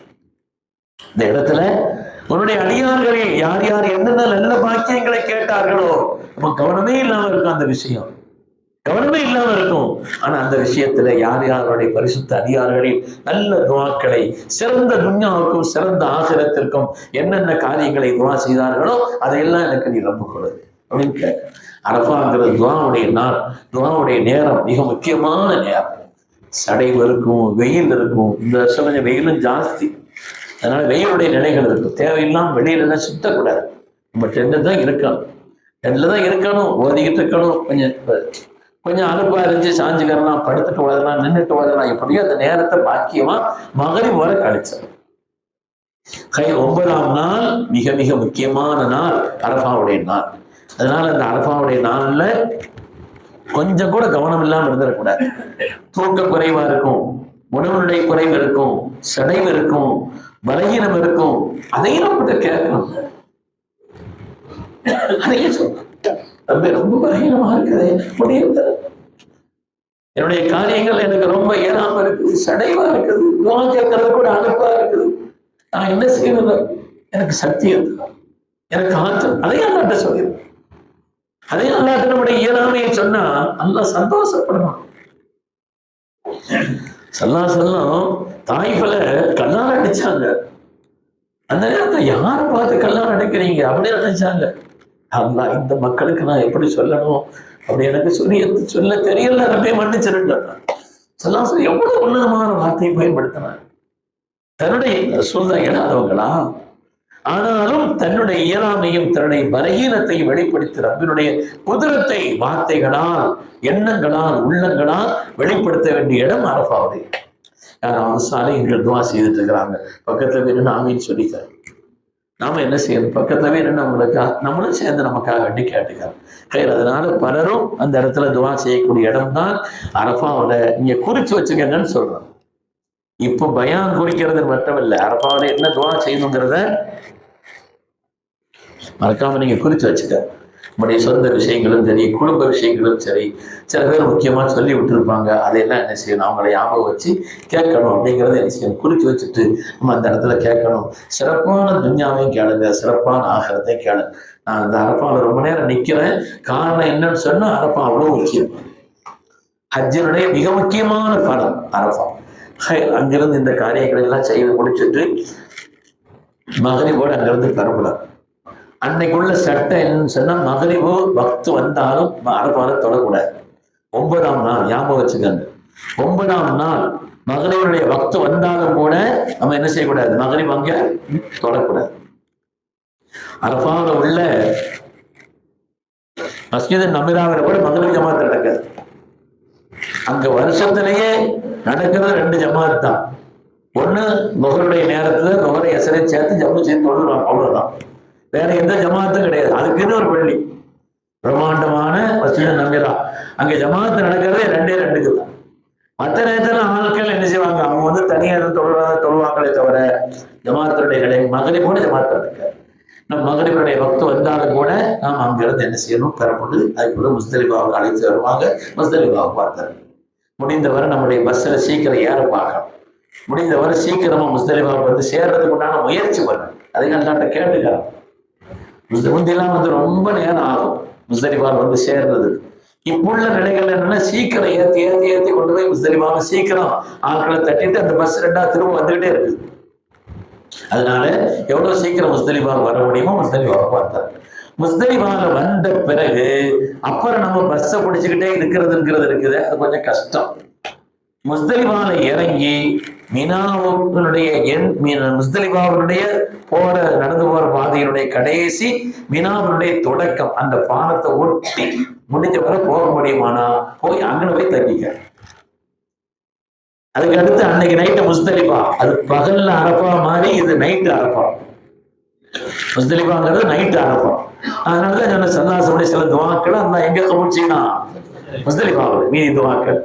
அதனால முஸ்தலிஃபாவில் ரொம்ப அலுப்பா இருக்கும், நடந்திருக்கும், சடைவா இருக்கும், தூக்கம் ஒழிப்பா இருக்கும், கவனம் இல்லாமல் இருக்கிற மாதிரி இருக்கும். அந்த நேரம் முக்கியம். அந்த நேரம் ரொம்ப பாக்கியமா. அது லைலத்துல் கத்ரை விட உன்னதமான ஒரு நேரம். முஸ்தலிஃபாவுடைய இரவுங்கிறது லைலத்துல் கத்ரை விட மிக உன்னதமான ஒரு இரவுங்கிறதுனால முஸ்தலிஃபாவுல செய்ய வேண்டிய வேலைகள் அப்படிங்கிறது, அங்க போன உடனே முதல்ல சீக்கிரம் உதவி செய்யறதுக்குலாம் மற்ற இடத்துல அரஃபால கூட கொஞ்சம் கூடுதலா இருக்கும், முஸ்தலிஃபாவுல அளவு கம்மியா தான் இருக்கும். அதனால என்ன செய்யணும்? இந்த வாணி முக்கியம் அங்க பயன்படும். நம்ம உதவி செய்யற ஒரு சின்ன ஜக்கு வச்சுக்கிட்டு என்ன செய்ய, அதை வச்சு நம்ம உதவி செய்துக்கலாம். நம்முடைய மலத்தை இழக்கிற மாதிரி உள்ள பொருட்களை சாப்பிடுறதெல்லாம் தவிர்க்கணும். அடிக்கடி பாத்ரூம் போற மாதிரி அந்த ஒரு பொருளை எல்லாம் சாப்பிடுறது என்ன செய்யணும்? தவிர்க்கணும். பழங்கள் அது இது இப்படி மாதிரி உள்ள பொருட்கள் கிடைக்கும் பழங்கள்லாம் என்ன செய்யும்? அதை கூட சாப்பிட்டுக்கலாமே தவிர நம்முடைய மலத்தை இழக்க மாதிரி உள்ள பொருள்களை எல்லாம் அதிகமா சாப்பிடக்கூடாது. இது இருந்துச்சுன்னா ரொம்ப சிரமமா இருக்கு. அதனால முஸ்தலிஃபா வந்த உடனே செய்ய வேண்டிய வேலை, அன்னைக்கு நைட்டும் 9 அங்க ஞாபகம் வச்சுக்காரு. பகல்ல அரஃபா 9, அந்த 5 நாட்களுடைய பிற இருக்கிறது பகல் மாதிரியே நைட்டும் அதே பிறதான். அதனால முஸ்தலிஃபாவுக்கு ராத்திரி வந்து சேர்ந்தாலுமே கூட அந்த முஸ்தலிஃபாவுடைய இரவு எத்தனாவது இரவு தாங்க? 9ஆவது இரவு தான். அங்க வந்துட்டோம், என்ன செய்யணும்? முஸ்தலிஃபாவுல அரஃபால என்ன செய்யணுமோ அதைத்தான் செய்யணும். அரஃபால செய்யற அளவுக்கு உண்டான நேரம் அவகாசம் இல்லைன்னு சொன்னா நமக்கு சிரமமா இருக்குதுன்னா செய்ய வேண்டிய முக்கியமான வேலை மகரிப் இஷாவை ஜம்மு செய்து தொழணும். மகரிப் 3 ரக்காத் தொழணும், இஷா 2 ரக்காத் தொழுதுட்டு அதுக்கு பிறகு எவ்வளவு முடியுமோ அந்த அளவுக்கு ஓதிக்காரு. எவ்வளவு நமக்கு முடியுமோ அந்த அளவுக்கு பயான் பெரியதில்லை பயான். அதனால எவ்வளவு முடியுமோ அந்த அளவுக்கு என்ன செய்யணும், முஸ்தலிஃபாவில் உட்காந்து ஓதிக்கிறோம். ஓதி முடிச்ச பிறகு நம்ம அங்க தொட்டது விட்டது கேட்டது திரும்பவும் கேட்டுக்கலாம். எவ்வளவு நேரம் இருக்குமோ அந்த அளவுக்கு நமக்கு எவ்வளவு ராகத்தா இருக்குமோ அந்த அளவுக்கு கேட்டுட்டு வாய்ப்பு இருந்துச்சுன்னா கொஞ்சம் நேரம் படுத்துக்கலாம். அந்த நேரத்துல முஸ்தலிஃபாவில் படுக்கிறதுக்கு ஒன்றான மெத்த அது இது அப்படின்லாம் அங்கே ஒன்றும் கிடையாது. சாதாரணமாக தான் அங்கே இருக்கும். கொண்டு போற இந்த விரிப்பை வச்சுட்டு அந்த உஷ்ணத்தை தாக்காத அளவுக்கு கொஞ்சம் நேரம் சார்ஜ் இருந்தா, ஆனா நல்ல தூக்கம் வரும் அந்த நேரத்தில். முஸ்தலிஃபாவில் கொஞ்ச நேரம் படுத்தாலும் அவ்வளோ ராகத்தா இருக்கும். படிச்சா சீக்கிரமா தஹஜ்ஜுதுக்கு எந்திரிச்சிடும். கொஞ்சம் முஸ்தலிஃபான்னு சொல்லும் பொழுது இப்ப தூக்கம் அசத்து. அதனால முஸ்தலிஃபாவில் சில பேர் முஸ்தலிஃபான்னு சொல்றதுக்கு முன்னாடி தூக்கிட்டு இருக்கிறா. அதனால அந்த முஸ்தலிஃபாவில் என்ன செய்யணும், நம்ம ஓத வேண்டியது ஓதிட்டு துஆக்கள் செய்துக்காரு. முஸ்தலிஃபாங்கிறது முக்கியமான இடம், லைலத்துல் கத்ரை விட பாக்கியமான ஒரு இடம். முஸ்தலிஃபா முடிச்சிட்டோம்னு வைங்கள, அதிகாலை சுபஹுனுடைய பாங்கு சொன்ன உடனே தஹஜ்ஜுதுக்கே ரெடி ஆகிடும். அதனால ஜமாத்தா நடத்துவோம் வாய்ப்பு இருந்தா. ஒரு கட்டத்தில் ஒரு மாதிரி ஒவ்வொரு நாளும் இருந்திருக்குது. அன்னைக்கு மைக்கு இதெல்லாம் வைக்க முடியாது, சாதாரணமா இருக்கும். முடிஞ்சவரை என்ன செய்வாங்கன்னு தஹஜ்ஜுதுடைய தொழுகை தொழுது முடிச்சுட்டு சுபஹுனுடைய பாங்கு பக்த கொஞ்சம் கவனத்தை வச்சுக்காரு. சில பேர் பெறப்படுற அவசரத்தை முந்தைய பாங்கு சொல்லிட்டு இருப்பா, அங்கங்க பாங்கு சத்தம் கேட்கும். பள்ளியில இருந்து ஒரு சத்தம் கேட்கும். முஸ்தலிஃபாவில் அங்க வந்து என்ன செய்ய, ஒரு பள்ளி இருக்குது. அந்த பள்ளியினுடைய சத்தம் ஏரியாவினுடைய அளவு சிறுசுங்கிறதுனால பெரும்பாலும் பள்ளியில் உள்ள சத்தம் அதை ஒட்டி தங்கி இருந்தா கேட்கும். பள்ளியில வாங்க சொன்ன பிறகு நம்ம அதுக்கு பிறகு என்ன செய்யணும், சுன்னத் தொழுதுட்டு இங்க இருக்கிற ஆட்களை வச்சு ஒரு ஜமாத்தா சுபஹ் தொழுது முடிச்ச உடனே எவ்வளவு சீக்கிரம் முடியுமோ அந்த அளவுக்கு வெயில் வர முந்தி மினாவுக்கு நடந்து போயிட்டா நல்லது. வாகனம் இருந்து பஸ்ஸே இருந்து பஸ்ஸில் ஏறினாலும் கூட குறிப்பிட்ட அளவுக்கு தான் பஸ் போகமே தவிர வேற இறக்கி விட்டுருவாங்க. எல்லாத்தையும் பாலத்து மேலே ஏற்றி விட்டுருவான். பாலத்து மேலே ஏறிட்டா எங்கன இறங்கணும் எங்கன போக நமக்கு ஒன்றும் தெரியாது. அதனால மினாவுக்கு கிட்டத்தட்ட நமக்கு தெரிந்த அளவிற்கு நம்முடைய டெண்டுகள்ல போய் நடக்கிறவங்களை பூரா எங்க அனுப்புவாங்கன்னா நேர கல்லறையை தான் அனுப்பிக்கிட்டே இருப்பான். நம்ம டென்ட்டுக்கு போக முடிஞ்சுன்னா தெரிஞ்சுன்னா முடிஞ்ச வரை டென்ட்டுக்கு போயிடும். வெயில் ஏற வந்து போயிடும். இன்னைக்கு வெயில் ஏற வந்து வெயில் ஏற ஏற ஏற ஏற நமக்கு உடல் அளவுலையும் மனசளவுலையும் பல்வேறு விதமான சிரமங்கள் வந்துடக்கூடாது. அதனால சுபஹ் தொழுத உடனே தாமதிக்க கூடாது. எவ்வளவு சீக்கிரம் பெறப்பட முடியுமோ அந்த அளவுக்கு பெறப்பட்டு மினாவில் தங்கி இருக்கக்கூடிய அந்த டென்ட் கிட்ட வந்துட்டோம்னு வைங்க, 10 அன்னைக்கு காலையில மினாவுக்கு வந்துட்டோம். 9 பகல் அரஃபா, இரவு முஸ்தலிஃபா முடிச்சுட்டு 10 அன்னைக்கு காலையில மினாவுக்கு வந்துட்டோம். மினாவுக்கு வந்தால் முஸ்தலிஃபாவில் செய்ய வேண்டிய அமல்கள் மகரிப் இஷா சேர்த்து தொழணும். கல்லு பொறுக்கிக்கிறோம். முஸ்தலிஃபாவில் என்ன செய்யணும், கல்லு பொறுக்கிக்கிறோம். அதிகபட்சமா ஒரு 70 கல் எடுத்துக்கொள்ள வேண்டும். கல்லை பொறுக்கி நம்ம சின்ன அளவுக்குள்ள சின்ன கடலை மாதிரி உள்ள கொண்ட கடலை மாதிரி உள்ள சின்ன அளவுக்குள்ள ஒரு கல்லை என்ன செய்யணும், பொறிக்கிறார். அங்கே செய்தானு கல்லறியறன்னா செய்தான் மேலேயே உழுது, நம்ம மண்டையில தான் உழும் பெரும்பாலும். அது அடுத்த நாள் மட்டையெல்லாம் அடிச்சிருப்பாங்க. அதனால படாறு என்ன செய்யும், சில பேர் பருங்கல்ல தூக்கிட்டு வந்துடுறாங்க. வண்டை என்ன செய்யுது, ரொம்ப சிரமமாயிடும். ஏன்னால அந்த கூட்டத்துக்கு கூட்டமா இருக்குதுன்னு பக்கத்துல போறதுக்கு முந்தைய கல்லை தூக்கிடுவா. அதனால கண்டிப்பா அந்த குழிக்குள்ள விடாத தலையில தான் ஓடும். அதனால மற்றவங்களுக்கு பாதிப்பு வராத அளவுக்கு உண்டான சின்ன கல்லை எடுத்துக்காரு. சுமாரான அளவுக்குள்ள ஒரு 70 கற்கள் எடுத்து வச்சுக்கணும். 13 வாரம் தங்கி இருந்தா 70 கல் தேவைப்படும்.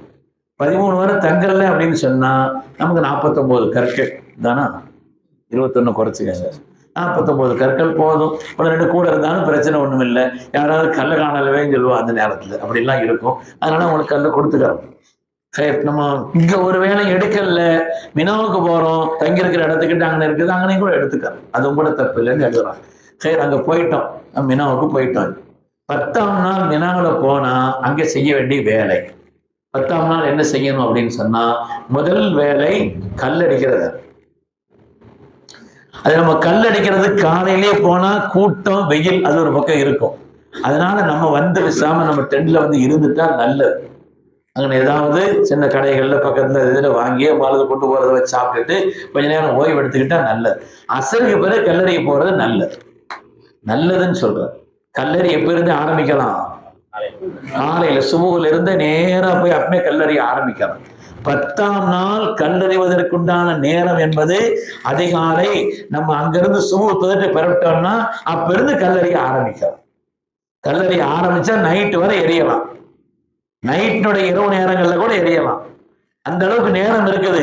ஆனால் அந்த வெயில் தாழ்ந்து அசரை ஒட்டி நம்ம போய் கல்லெறிய போனோம்னா முதல் நாள் கூட்டம் அதிகமா இருக்காது.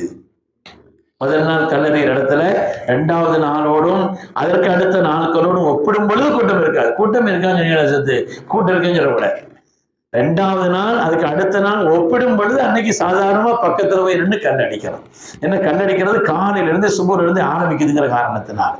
அதனால வாய்ப்புள்ளவங்க கொஞ்சம் நடந்து போய் அவங்க கல்லறிய முடியும்னு சொன்னா 10ஆம் நாள் ஒரே ஒரு ஷைத்தானுக்கு மட்டும்தான் ஜம்ரத்துல் அகவான்னு சொல்லுவாங்க. சின்ன ஷைத்தான், நடு ஷைத்தான், பெரிய ஷைத்தான்னு பழக்கத்துல நம்ம வச்சிருக்கிறோம். அவங்க ஜம்ரான்னு சொல்லுவாங்க, பூலா உஸ்தா ஆஹிரான்னு சொல்லுவாங்க இல்லையா. அந்த சின்ன ஷைத்தானு, நடு ஷைத்தான், கடை ஷைத்தானுக்கு மட்டும் கல் எறிஞ்சிட்டு 7 கற்கள் மட்டும்தான், மொத்தமா எறிஞ்சிடக்கூடாது. ஒவ்வொரு கல்லையும் தனியா எடுத்து என்ன செய்யணும், பிஸ்மில்லாஹி ரஜ்மல்லி ஷைத்தான் வரிதல்லி ரஹ்மான், அல்லது பிஸ்மில்லாஹி அல்லாஹ் அக்பர் போர், பிஸ்மில்லாஹி அல்லாஹ் அக்பர்னு சொல்லிட்டு கல்லை 7 கல்லை ஏன் செய்யறோம், சுதா செய்தாங்க, அவ்வளவுதான். காரணத்தை தேடி அதுக்கு அறிவுபூர்வமா விளக்கம் சொல்லி அப்படின்னா ஒன்றும் நமக்கு தேவையில்லை. அல்லாஹ் கட்டளையிட்டா ரசூல் செய்தாங்க, நம்ம செய்யறோம், அவ்வளவுதான். அந்த அடிப்படையில ஒரு 7 கல்லை மட்டும் எழுதியாச்சுன்னு சொன்னா, ஏற்கனவே நம்ம உலுஹியாவுக்கு அறுத்து பலியிடுவதற்காக பணம் கட்டியிருப்போம் தானே இல்லையா. பணம் பெரும்பாலும் கட்டிட்டாங்கிற காரணத்தினால கல் அடிச்சிட்டோம். கல் அடிச்ச போய் அறுத்து பலியிடணும், அந்த வேலையும் நடந்துருச்சுன்னு சொல்லும் பொழுது அப்புறம் தலைமுடி அரைக்கணும். ஆண்கள் தலைமுடி அரைக்கணும், பெண்கள் தங்களுடைய முடிய ஓரத்துல ஒரு 2-3 முடி மாத்திரம் இந்த சின்ன விரல்ல சுத்தி வச்சு ஒரு ஓரத்துல அவங்க வெட்டி விட்டுரும். அந்த கடமை முடிஞ்சிச்சு, எஹராம் கலைஞ்சிட்டோம். முதல் கல் அடிச்சதோட தல்வியா முடிஞ்சிச்சு. நோம்புல இருந்து ஹஜ்ஜுக்கான எஹராம் கட்டுறோம் இல்லையா, அங்கிருந்து ஆரம்பிக்கக்கூடிய தல்வியா எது போல இருக்குங்க, 10ஆம் நாள் ஷைத்தானுக்கு முதல் கல் அடிப்பதற்கு முன்னால் அதோட தல்வியா முடிஞ்சிச்சு. அது போல தல்வியா இல்லை, தக்பீர் மட்டும்தான் இருக்கு. 9ஆம் நாள்ல இருந்து தக்பீர் ஆரம்பிச்சிடும் இல்லையா, தக்பீர் மட்டும்தான் இருக்கும். அதனால தல்வியாங்கிறது அந்த கல்லறியதோட முடிஞ்சிடும். 10ஆம் நாள் செய்ய வேண்டிய முதல் வேலை கல்லடிப்பது. ஏற்கனவே அறுத்து பலியிடுவதற்கு நம்ம கெட்டிட்ட காரணத்தினால அந்த வேலை முடிஞ்சிருச்சு.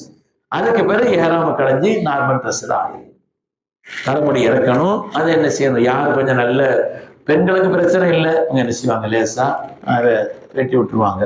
ஆண்களை பொறுத்தவரையில முடி கம்மியா இருந்தாலும் கூட இருந்தாலும் கொஞ்சம் காசு 10 ரூபா 15 ரூபா கேட்பாங்க அந்த நேரத்தில். அப்படி இடம் பார்த்து கொஞ்சம் நல்ல எங்கே முடி இறக்குறாங்களோ சுத்தமாக அப்படி இடத்துல போய் இறக்கிறோமே தவிர இங்கே வந்து இவர் 5 ரூபா எடுத்துன்னு சொல்றாரு, ஒரு 10 ரூபா சொல்றாரு, அது விளங்காது, இங்கே வந்துடக்கூடாது. அதுக்கு ஒரு பார்த்தா சில பேர் அங்கன புதிய ஆடு மாதிரி ஒவ்வொரு இடத்துல இருந்தும் செத்த வடிஞ்சுக்கிட்டு இருக்குது. பார்த்தா அந்த காயங்கள் ஆறுறதுக்கு சில பேருக்கு ரொம்ப நேரம் நாட்கள் ஆகுதுங்கிறதுனால அப்படி காயம் ஆக்கிக்கிற கூடாது. எங்கன்னு கொஞ்சம் நல்ல முடி வெட்டுறாங்க அப்படிங்கிறத பார்த்துட்டு, அல்லது வந்து என்ன செய்யறாங்க, சில பேர் தங்கள்கிட்டே நல்ல மிஷின்கள் வச்சிருக்கிறாங்க, அதை வச்சு என்ன செய்யறாங்க, முடியை நல்லா கீழே இறக்கி விட்டுறாங்க. அப்புறம் மக்காவுக்கு போற நேரத்துல சௌரியமான நேரத்துல முடியை எட்டிக்கிறாங்க.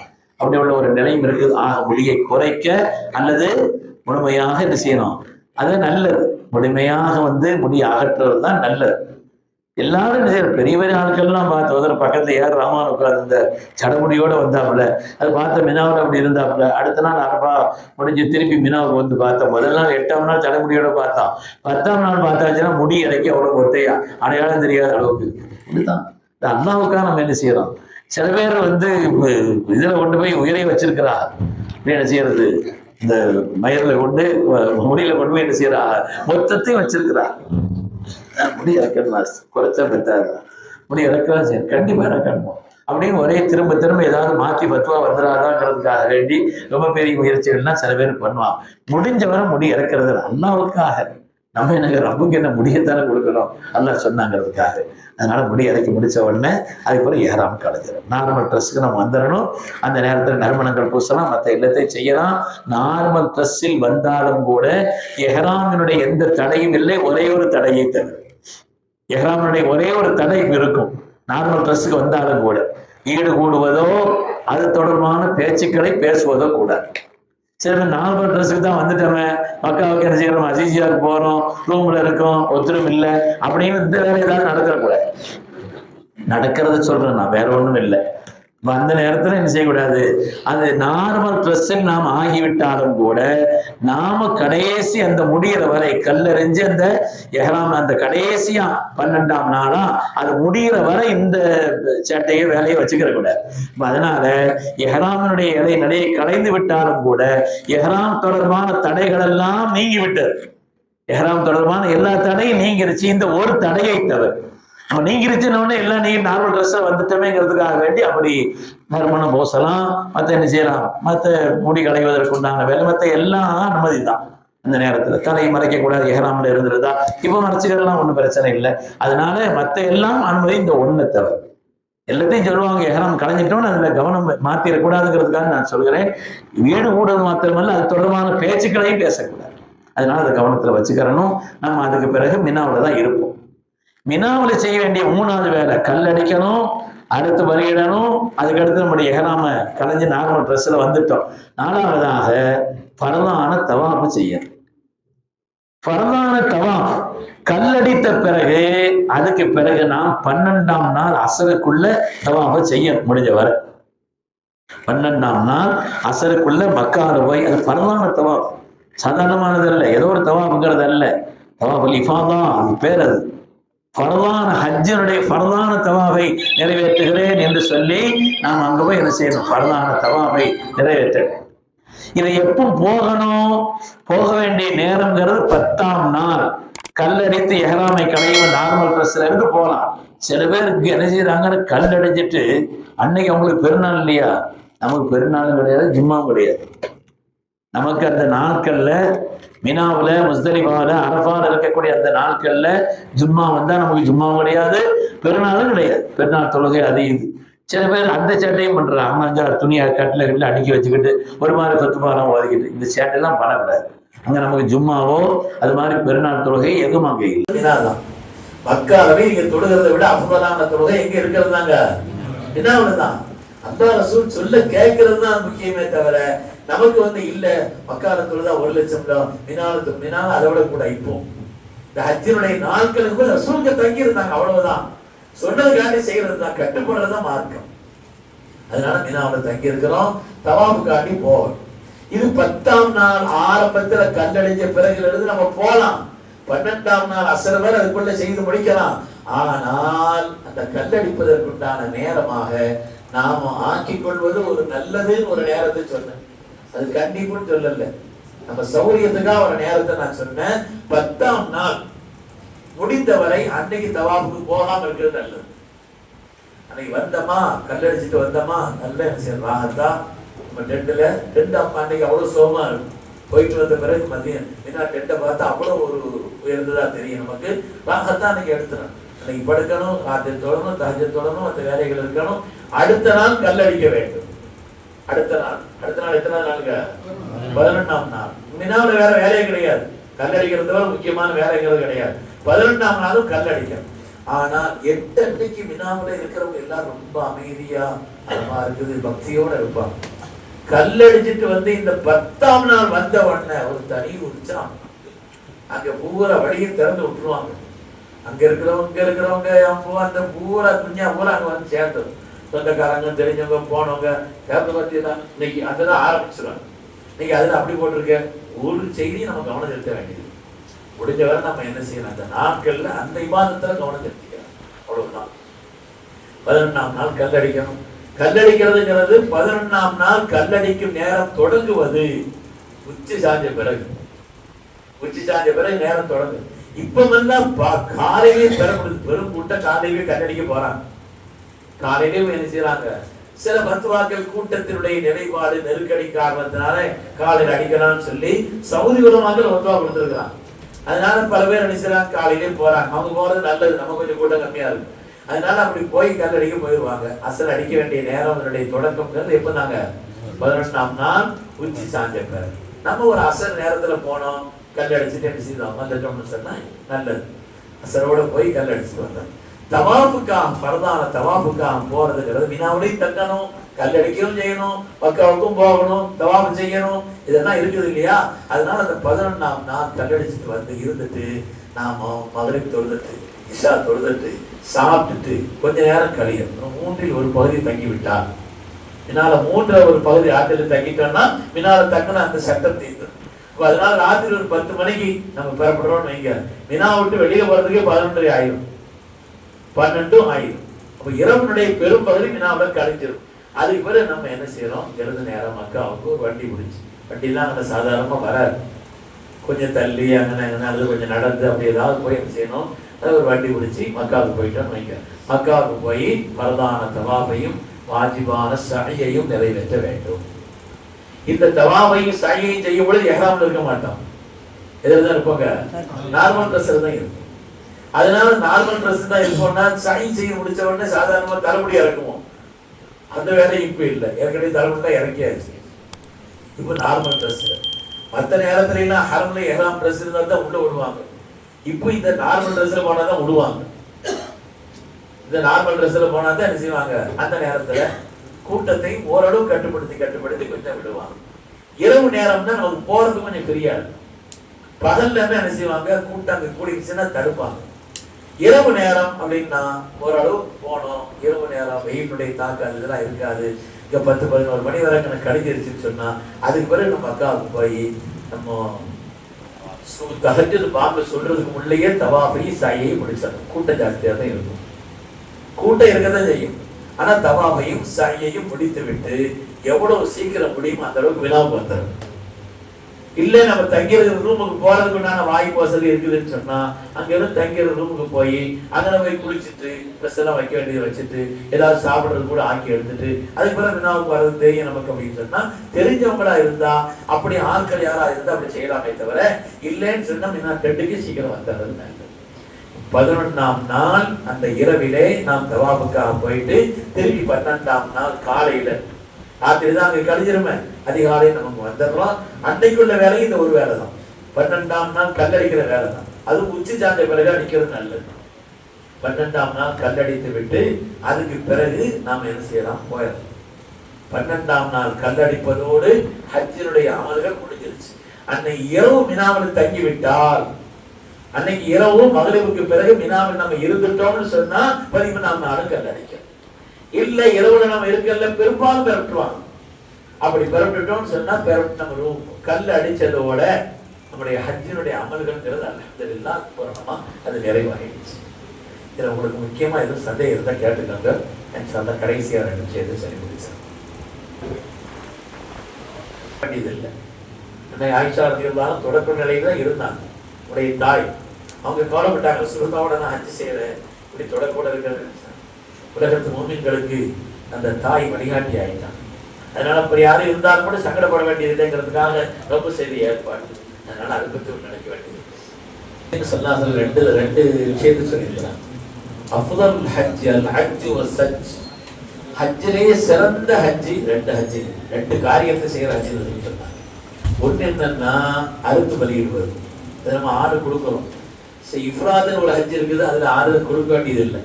இப்ப நம்ம அதை செய்யாதனால அந்த வகையில் நமக்கு சிறப்பு கிடைச்சிருக்கு.